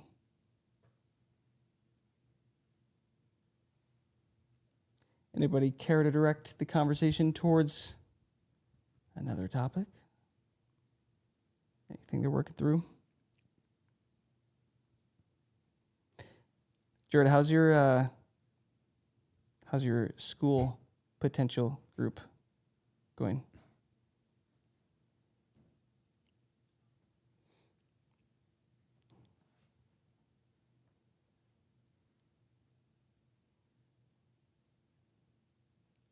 VBS.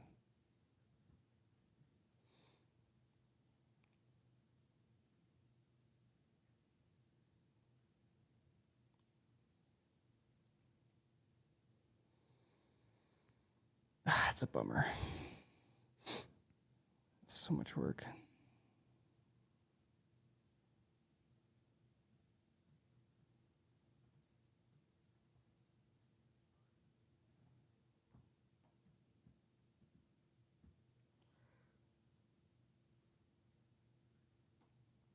Cool. Cool. Very nice. Cool.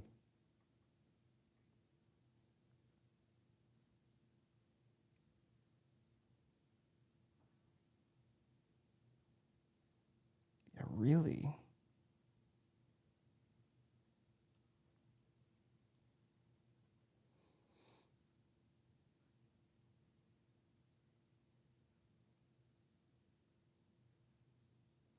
Dana?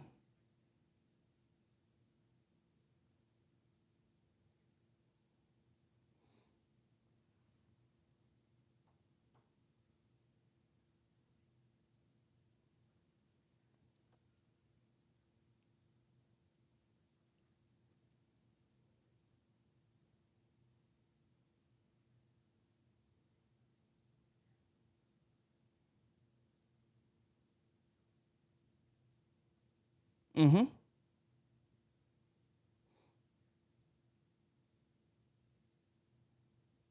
We've been cooking. Cooking it up. We've been cooking. Grab your apron.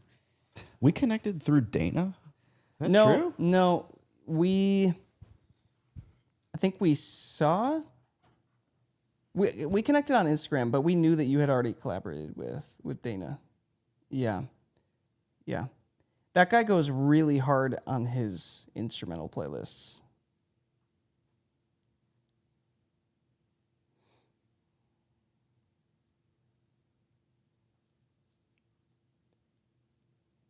Mm-hmm.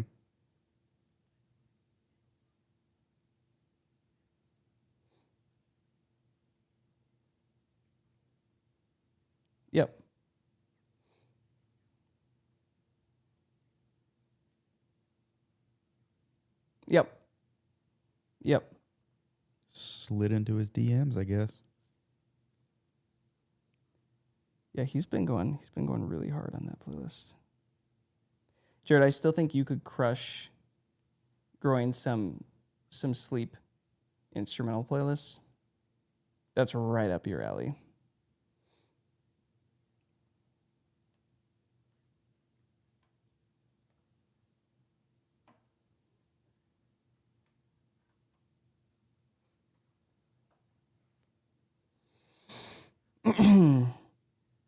Darn.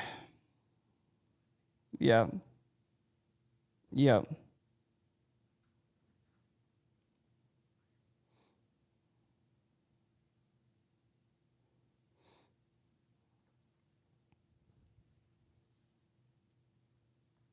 Mm-hmm. What? Have you checked the back end on your Spotify for artists? How many streams it's kicking off for you?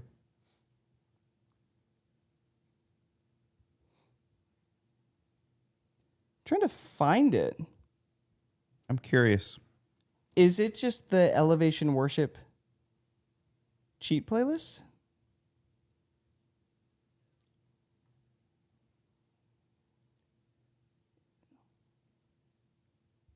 Is your playlist called Vicarious Playlists? Oh, dude, I didn't know that was the name that you were going under. Why?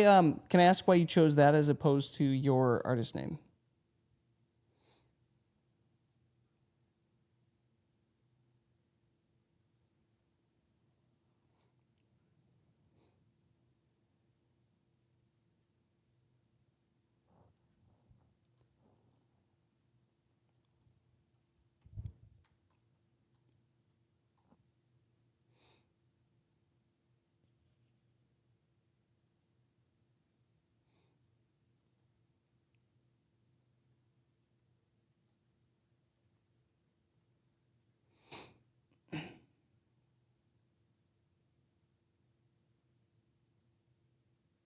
Mm-hmm. Vicarious, everybody, means experiencing something indirectly through another person's actions, feelings, or experiences rather than doing it yourself. In Oh, case you rattled that in off, and case you anybody needed you that. had that definition Yep. memorized, didn't you? Yep. Just up here, gang. I 100% knew what that word meant. I was confident in it. Have you ever thought, Jared, about changing the name of that over to Jared Humphers?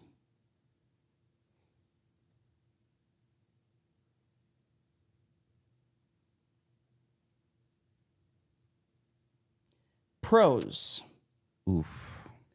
more brand leverage, especially when it comes to working with other people, collaborating with other people. Listeners wanting to follow the playlist because they know that it's yours. And Case have in your music point. on. We didn't know that was you. No, exactly. I genuinely thought that was just some other person growing it. I'm like, yeah, cool. It just, Especially if you go harder in growing the playlists, other instrumental people in the space will probably see your playlist before they see you as an artist, and then they'll be like, "Oh, that's Jared Humphers' playlist. I should hit him up." think about Hillside Recording and Draw Close. I think that's his brand. Think about that though. Like most people by now know it's him. I think he also changes some of his brand names. But for you, you could do that. You could also make the name Jared Humphers, and then after it, put your Instagram handle. And you basically say, hey, follow me on Instagram. And now you can direct people that find your music through there to then go follow you over there. We played that game for a really long time, too. I would do that. I think that makes a lot of sense. Jared, I'm assuming that you're pretty much living off of the income that comes off your royalties. Is that right?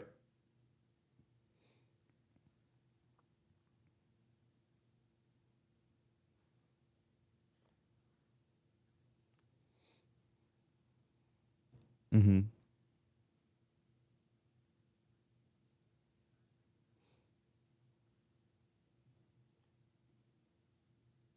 Okay.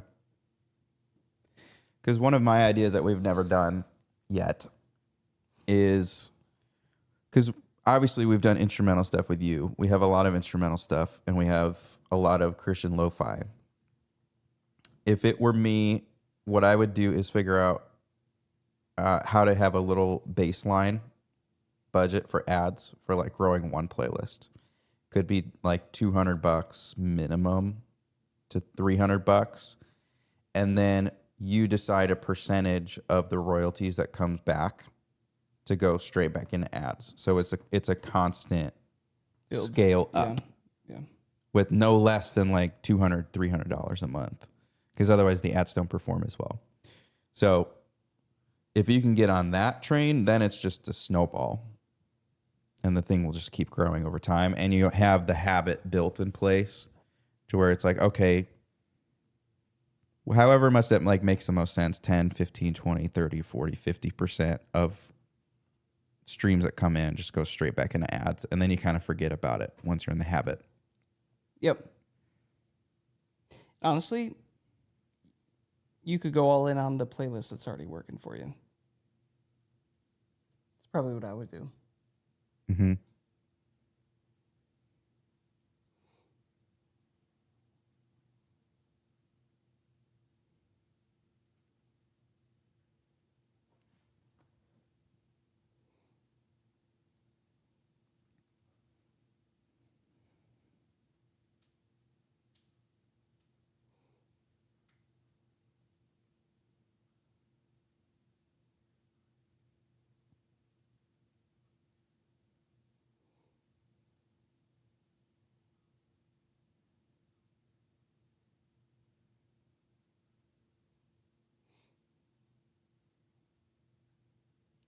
I wouldn't doubt that.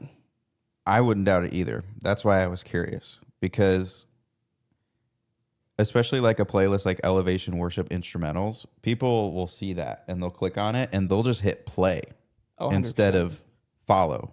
So don't be shocked that you're getting, I don't even know what the math would be on that, but like a stupid amount of streams for such a, even a low 496 follower count. Like just that change right there is insane. It means people just see the playlist and they're just hitting play, which is great. And that happens a lot of times with cheap playlists. Yeah. It's interesting because I also made an Elevation Worship Instrumentals playlist, changed one of ours into that title. And that thing, it's definitely not crushing like yours, but it is still consistently in the top 50, which is interesting. Yeah, but he's Jared Humphers, though. He's Vicarious Playlist. Imagine what could happen if he was Jared Humphers. He is Jared Humphers. That's what I'm saying. Oh, we've got many playlists. She's calling you out. Things with fake names. How come none of our playlists are Jason Braun and Joey Cobra profiles? Boy. We've got some answers for that. What's the answer? Well, how many emails do you like to get every day? We don't want the clout. A lot of emails, a lot of DMs. Oh, we do. We do. Yep. Oh, Yep. we do. Oh, you're welcome to. But I'll tell you this. If I wanted to get as much leverage as possible as an artist brand that is me and attract as many followers to my artist brand as quickly as possible, I would go with my personal brand.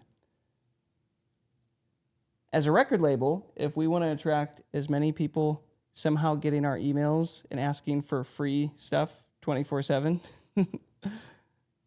we've had enough of that too. So that's the con of this. That's the flip side, is like you might get harassed. We started that way when we started growing playlists. Yeah. We had our email, or I think we've tried our email and Instagram, and it's like it becomes chaos at some point. But if you're looking for collaborations, It's actually a good thing. then it's a good thing. Yeah. So like keep in mind, we have a lot of playlist profiles that are our brands that we absolutely get hit up from. Our record label one, our other brand ones. But up to this point, we don't have a personal brand with our names, Jason and Joey, on them or anything like that. So it doesn't matter right now. We're not. The problem is though too is the downside of putting your contact info in there and all that. You're mostly going to get people that want free stuff and just spam you. Like it's when we say you get spammed with emails, guys, there are companies that go and scrape the Spotify database and collect all the emails of the curators and then sell them to people in PDFs. And then suddenly you're on thousands of people's emails and you're just getting automated. So like it's daily that I go and delete and have to respond, hey, remove me from your email list if they don't let me unsubscribe. Like it's a lot. PR companies do that. Oh, we'll work with us. We'll email our email blast, our email list. It's like, yo, where are you getting all this information? I know for a fact I did not give my email to these people. So, but the other thing is, if you're willing to deal with it and you want to become a playlister, that's another a opportunity. Great revenue stream to get started. Yep. So for the average artist, guys, it makes 100% sense to just make that your name, your handle. More traffic at this stage of your career is better than less traffic. If you need to ignore some DMs or emails, you can ignore some DMs and emails. Oh, he changed it. He changed it. Let's see. There it is. It's a good move, dude. And yeah, one thing that AJ, one of our artists in the network, has been doing. Toss me the screen. Already ahead of it. He's been growing his playlists as well. Let me see if I can find the ones that he's working on. Yeah, so this is what he's been doing. He's been putting, let me see if I can zoom in on this. The name Jay, and then his Dang, he put his handle in, as the name. I know. And I was like, I think that's a solid It might be a good move. Because think of all the people that are going to, by the way, guys, this is his first cheat playlist that he grew that we taught him to do, and it's already up to 100. And it's already his top 4 playlist. That's a free playlist, gang. Y'all gotta be playing the playlist game. Anyways, you could do that, Jared, if it gives you enough space, I guess, because you already have a pretty long name, Jared Humphers, and then that. Or you could just make it your handle. What's your Instagram handle these days?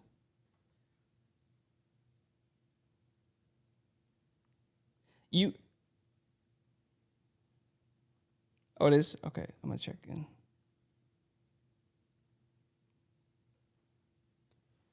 Cool.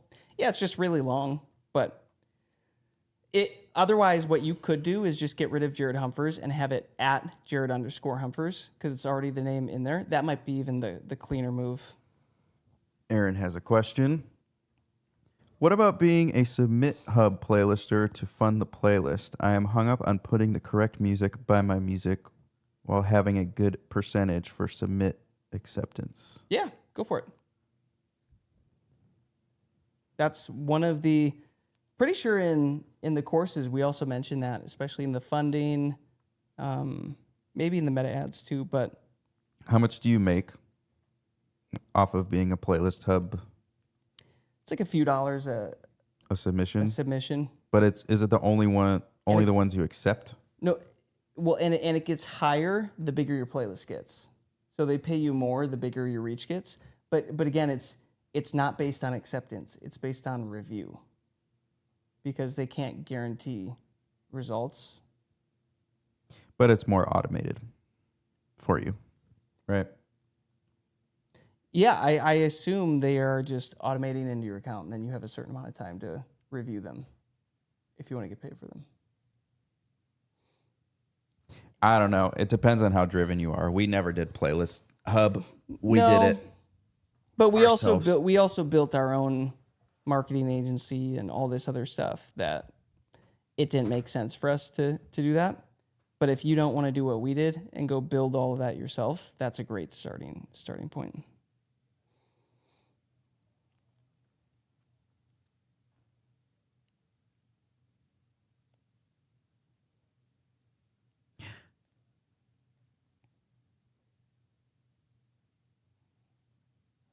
Yeah.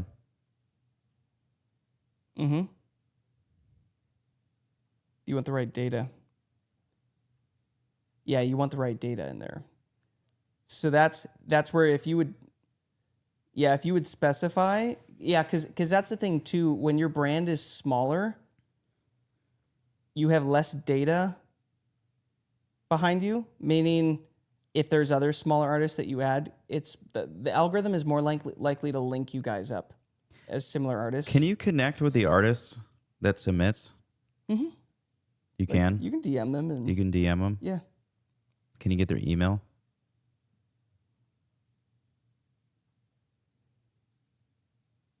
Mm-hmm.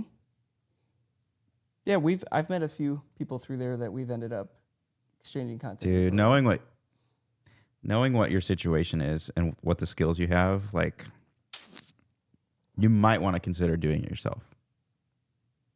Especially if you're trying to get clients, production clients. This is what we've been It's saying. like number one, you probably can charge more for a playlist submission. If you do it in-house, you can charge whatever you want and keep everything. And you could probably collect their email and their contact information and build a relationship there. Yep. For if it doesn't work out for a collaboration, it might work out for you charging them for production, because that's what other people do that have playlisters or playlists, people who produce that also have playlists. That's huge leverage. And this is what we're saying, like, brand wise, what's the move that makes the most sense for you right now, Aaron? So like I think we were talking about this in the last couple of weeks, especially this difference between like, do you want to go all in on social media right now, or do you want to go all in on music production and building up your skills and growing playlists and kind of doing those things in tandem?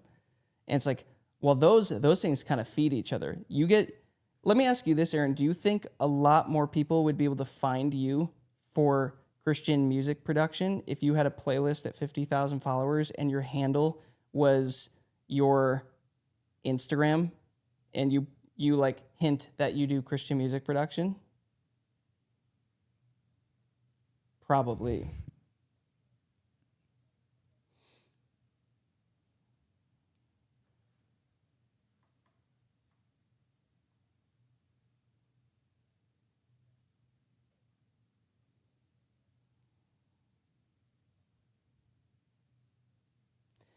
It depends on if you want the traffic. And typically, if you're, Probably. yeah, I would argue most of the time you do want the traffic. Like if Aaron, if you're gonna lean into the music production, I think your personal Instagram would probably need to become the production profile, because then you can make content around that, and then it doesn't muddy up your J.Co. worship and all your other brands with, because with those you want fans, you don't want necessarily artists as your followers, because that's not the point of that. But if you're going to be a producer and you're going to own that, you're going to want artists as your followers who want to work with you. It's not a bad move. Yeah. That's a good question. Timmy said he had a question about collaboration in the network. Is he still on?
Annie said it was Annie. me.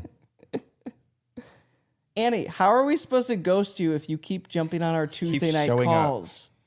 My goodness.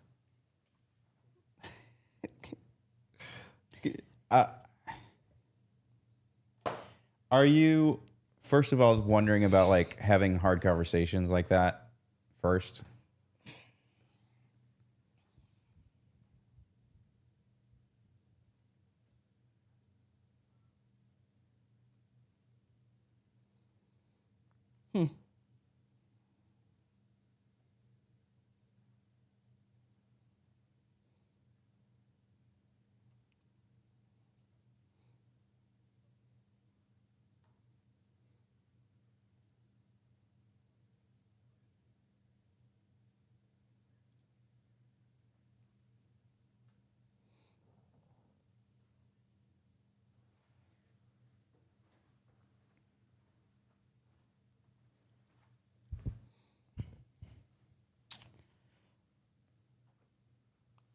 I mean, first of all, we've had a lot of hard conversations with artists and collaborators over the years. So I personally, I would, if you have not voiced that you don't really want to work with them right now, I would voice that rather than avoiding or ghosting, because at least there's closure there and they can just deal with it.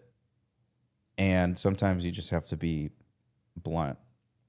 But it's almost like, I think it's better because then there's closure, and then there's not this like, because like I don't know if you guys have ever had even just like the surface level. Yeah, we should grab coffee sometime.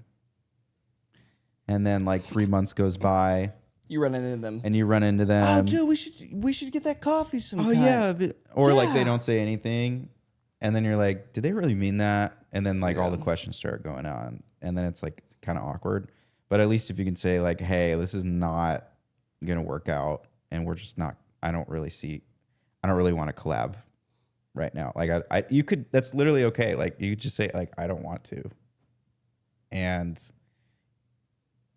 yeah, at least they have closure and they can like kind of move away from that rather than just being like, hey man, did you see my message? Sometimes people are upfront about that, but yeah, what were you gonna say? Well, I was gonna say this: when it comes to networking, you're never gonna bat 100%. Never. Have we batted 100% with all the people that we've reached out to and the artists that we've reached out to collaborate with, and like, not even close. And there's been situations then where we almost start to move forward, and then things get weird and things get complicated, and then it's like then we have to stop, and like it's not a good fit. It's a dance. Like it's different every time, but the whole point of networking is knowing that it's like it's kind of a numbers game. It's like, okay, I'm just going. There was a season here, guys, where Joey and I just decided we were going to take a call with everybody that wanted to take a call with us, and in doing that process, we jumped on. I mean, we probably did hundreds of calls over a couple of years of doing that. The number of calls, guys, that felt like wastes of time is staggering.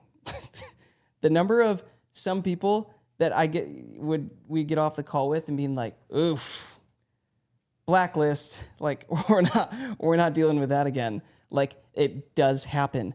But also the flip side is we also found great people. A lot of you we jumped on calls with over the years, or we found you from networking and taking the time to do it, and we found our people in the process. It's just learning to, I guess, have that boundary line of, okay, everybody gets this, but then to move forward to this, there's rules, there's restrictions. You got to be this tall to ride the ride. There's two levels of expectations. There's like your internal expectations and then like the shared expectations with you and the other person. The internal for us is what he just described, where it's like 98% of the people in the interactions never turn into anything. And then like the 2% that were really worth it were like super long-term collaboration, like relationships that we've had that are like super great.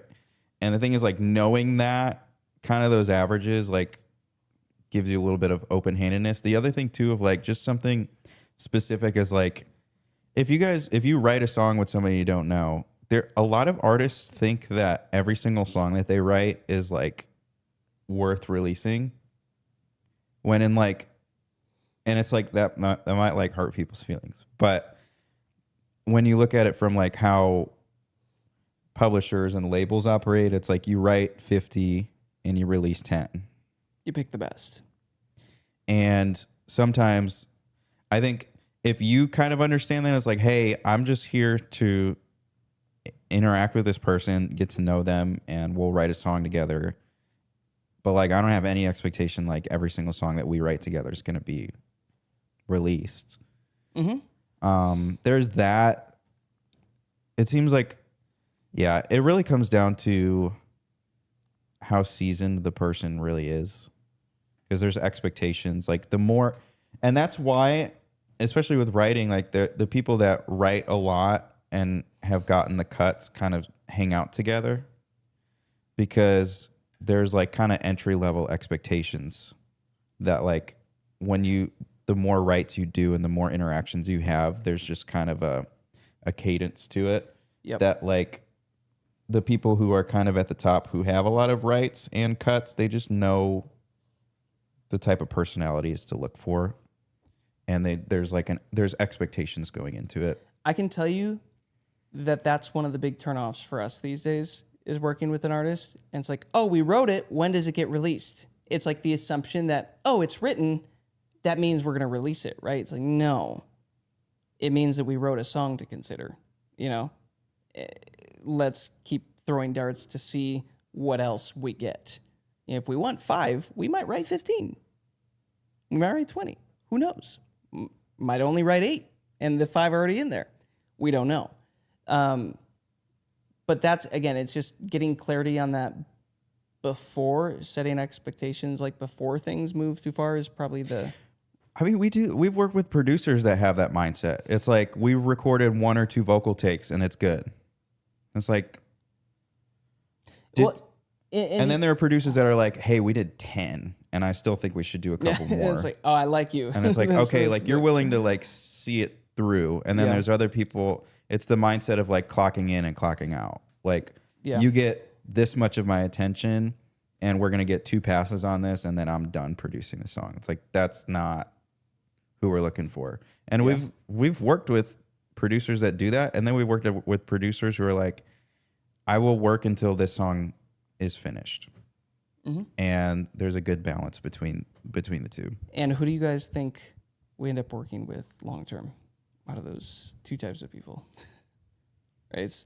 It's the ones that like go above and beyond it, or a little more obsessive about it, like we are. That's typically... Or even like we'll send an artist in the studio, like an artist that's singing on the song that we're releasing as a label, and then the artist is not completely ready to move forward. They're like, I didn't love my performance on those 2 takes, and then the producer's like, sorry, you got to clock in for more time. And we're like, our artist is not happy with their performance on those 2 takes. They want to do more. And it's just weird back and forth. Green flags are the type of people that are willing to see the project through, see the song through. Also the people that are willing to provide value, whatever that is. The people that are like, I'm going to provide value first, versus like what we were talking about with the playlisters. You'll get a lot of people that just say, that'll hit you up in an email, I've won these 10 awards and this is why you should consider my song for your playlist for free. And we're like, that's not a way to start a relationship. It's just not. No, a lot of it is take. It's the taker mentality. Yeah. In my opinion, that's the worst form of networking, is to lead with the taker's mentality, because you just need to experience it enough times where finally you're like, this gets really old. Like this is not fun. But when you can flip it and you're like, okay, how can I serve? Let me ask you, if you guys have experienced that, what does it feel like dealing with 10 takers in a row and then having somebody come at you with, how can I serve you and help? Without asking for anything. What do you want to do by default? You want to return the favor and start serving them and helping them. That is how some of the best relationships that we have came about. Like, hey, what can we help you with? Oh, well, what can I help you with? Oh, this is cool. Well, let's do this together. Okay, cool. That's the mindset that you'll really win with when it comes to networking and collabing. Jared said, yeah, for collabs, I don't even mention the collab. I see if our music styles are similar. Hit them up on social media, chat for a bit, let them know I like what they're doing. If we're vibing, then I'll mention a collab. Did we hit all of your questions, Timmy? Or we had some green flags, and I guess we mentioned red flags too, but mm-hmm.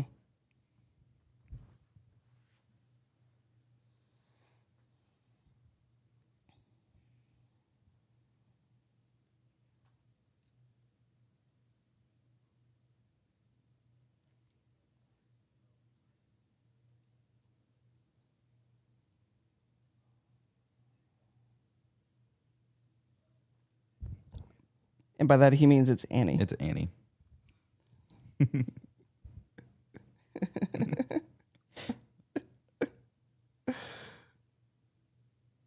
Yeah. Stop trying to hang out with Timmy, Annie.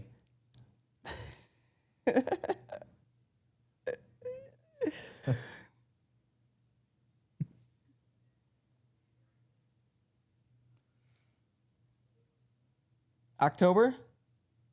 Yeah, October. Who else do we have in the area that we can get there? We got to get more people. The man of the hour shows up. The second hour man. There he is. He's muted. Yeah, Yeah. the closer.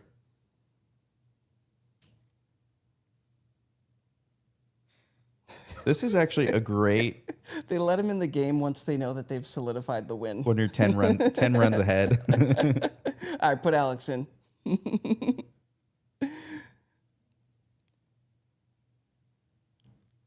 Yeah. While they don't let him pitch, he's actually running around as the mascot. Yeah. Takes it off. And then they let him. This is my chance. Yeah. Yes. We are talking about industry relationships and red flags and green flags. In of networking. networking, the best people to work with. How to know if somebody's not somebody you want to work with. Any thoughts?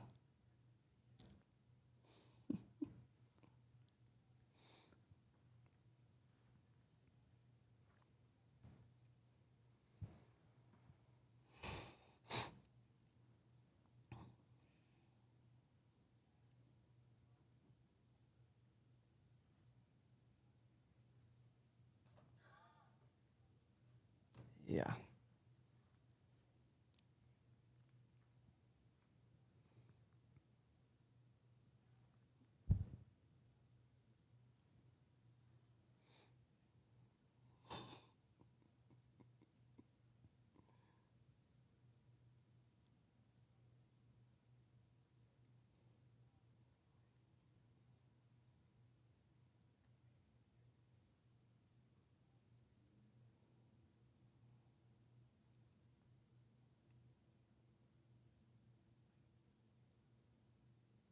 Mm-hmm. It's the type of person that blames everybody but themselves. And they'll just cycle through people. Mm-hmm.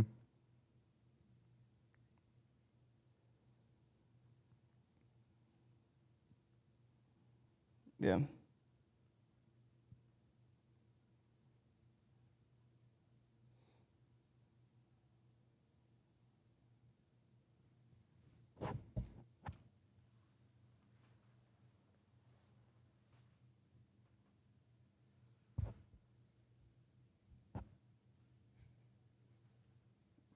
Oh no. Yep.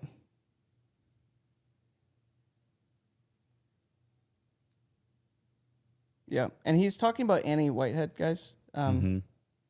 Just to be specific here, She's bombarding everybody.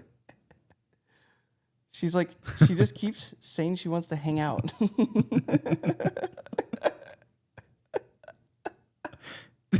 It's funny because we're going to get new people in here and they're all going to think that. Is that a cutting board?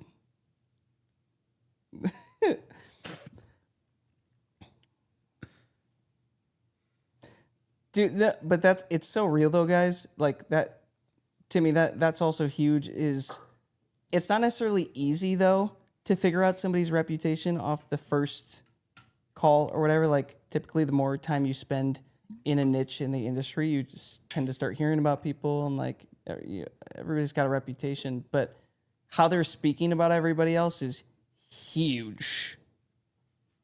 They will give themselves away quite easily if they're like, oh yeah, it was everybody else doesn't get it. It's everybody else. It's like, okay, there might be. And that's the hard thing about networking is you have to be optimistic about everybody. You have to give everybody the benefit of the doubt. Yeah. At the beginning.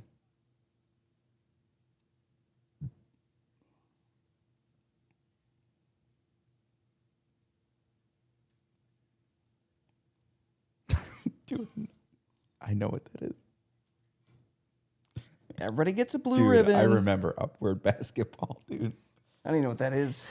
It was like is a Upward? franchise like basketball league for churches to put on for kids. Oh gosh. Where they Yeah. Oh gosh.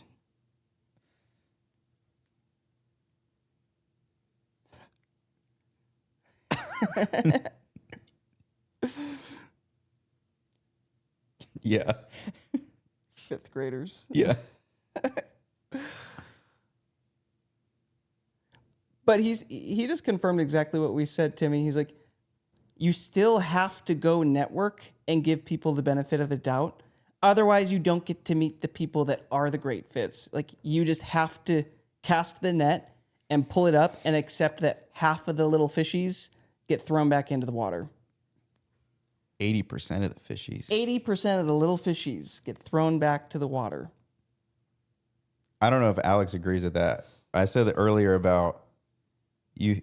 100% of the people you go through, probably like 80 to 90%, didn't ended up being long-term fits, and like the 10% was like gems of people that you just kept collaborating with and kept in touch with.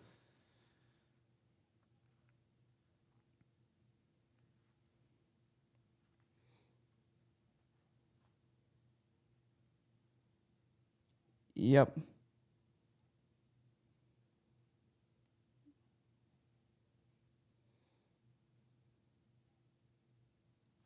Yep. Because relationship is key. Like, relationship wins overall.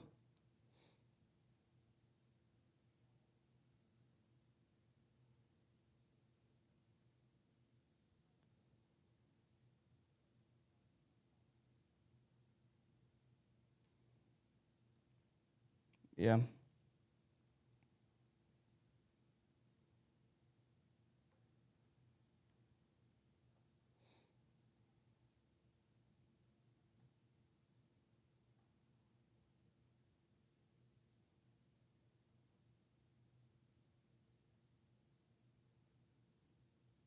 Yep.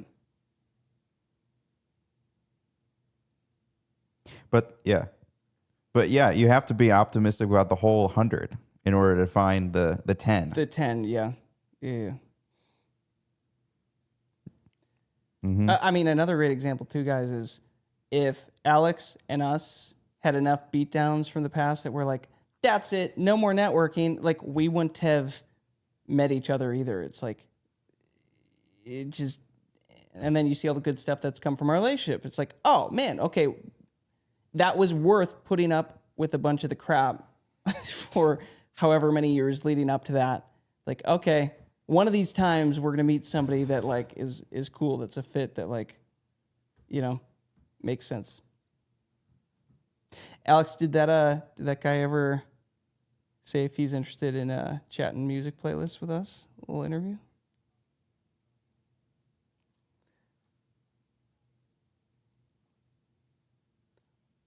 Oh, nice.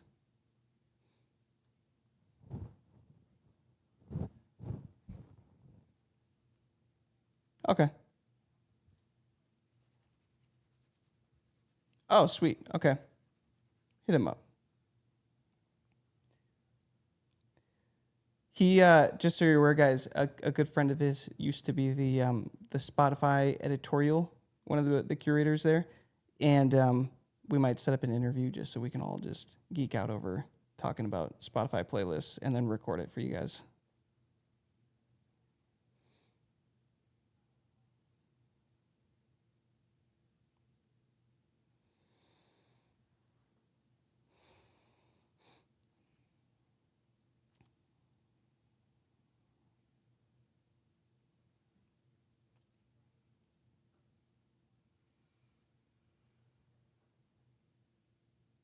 That'd be fun.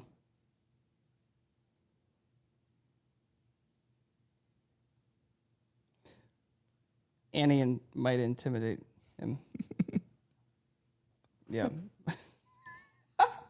Jeez. Shoot. He just jumps right in. Everybody's just like attacking Annie. She's gonna file a complaint to school. Do we have an HR department? Nope. You can do.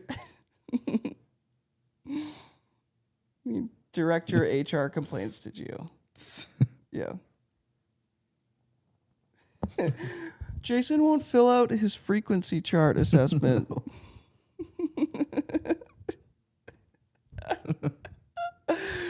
I will say this, Annie.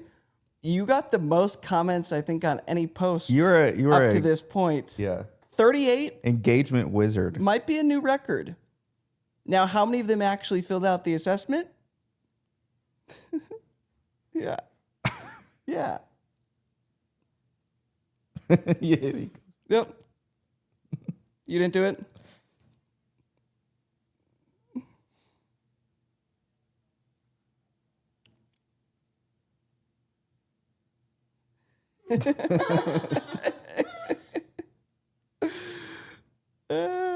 The funny thing,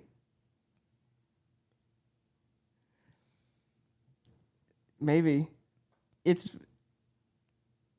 She's playing head games, dude. because she called me a challenger, and then I challenged And then you her. challenged her in the So I'm next. like, do I even need to take it? I think I just confirmed that was.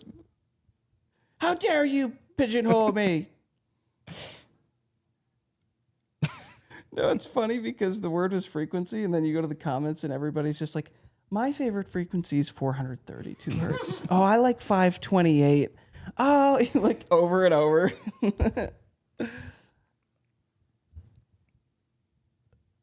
Yeah. She's dying a little bit inside every comment she reads. Yeah, we need some downvotes. We don't have any of those in school. That would solve this. Just bring back the dislike button. Yeah. Detention.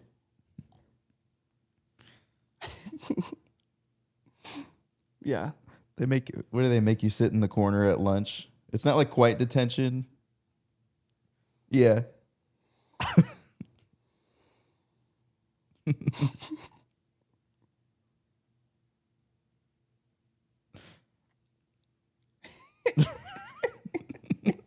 No.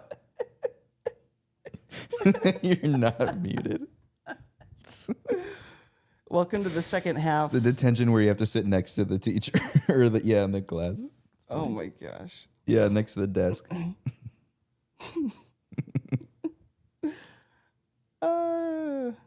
Good times, gang. That's good. Good times. Alex hopping in here on the last 5 minutes usually adds some nice new life to these calls.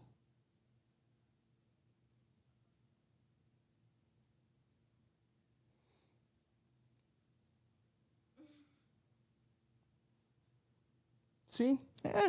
What all Instagram is really doing for us is finding our current members to remind them to hop on the call they're already enrolled for.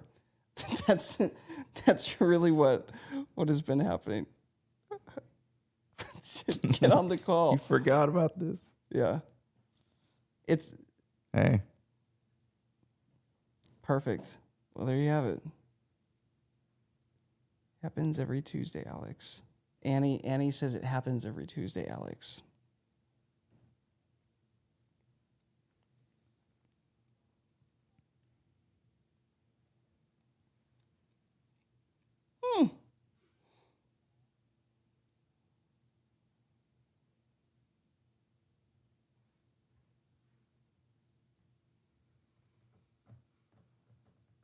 Well, might I recommend a daily calendar, perhaps? Or, oh, okay.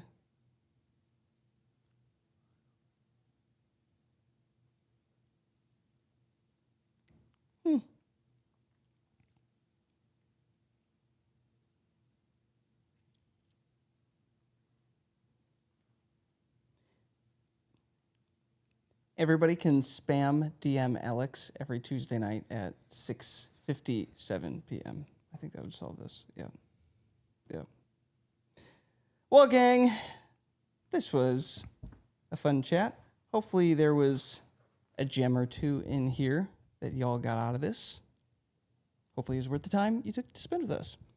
We will be back next Tuesday at 7 p.m. Central, as per usual, Alex. Mark your calendars. Mark those calendars and drop us any questions in the community section this week if you have any. We'll see you next week.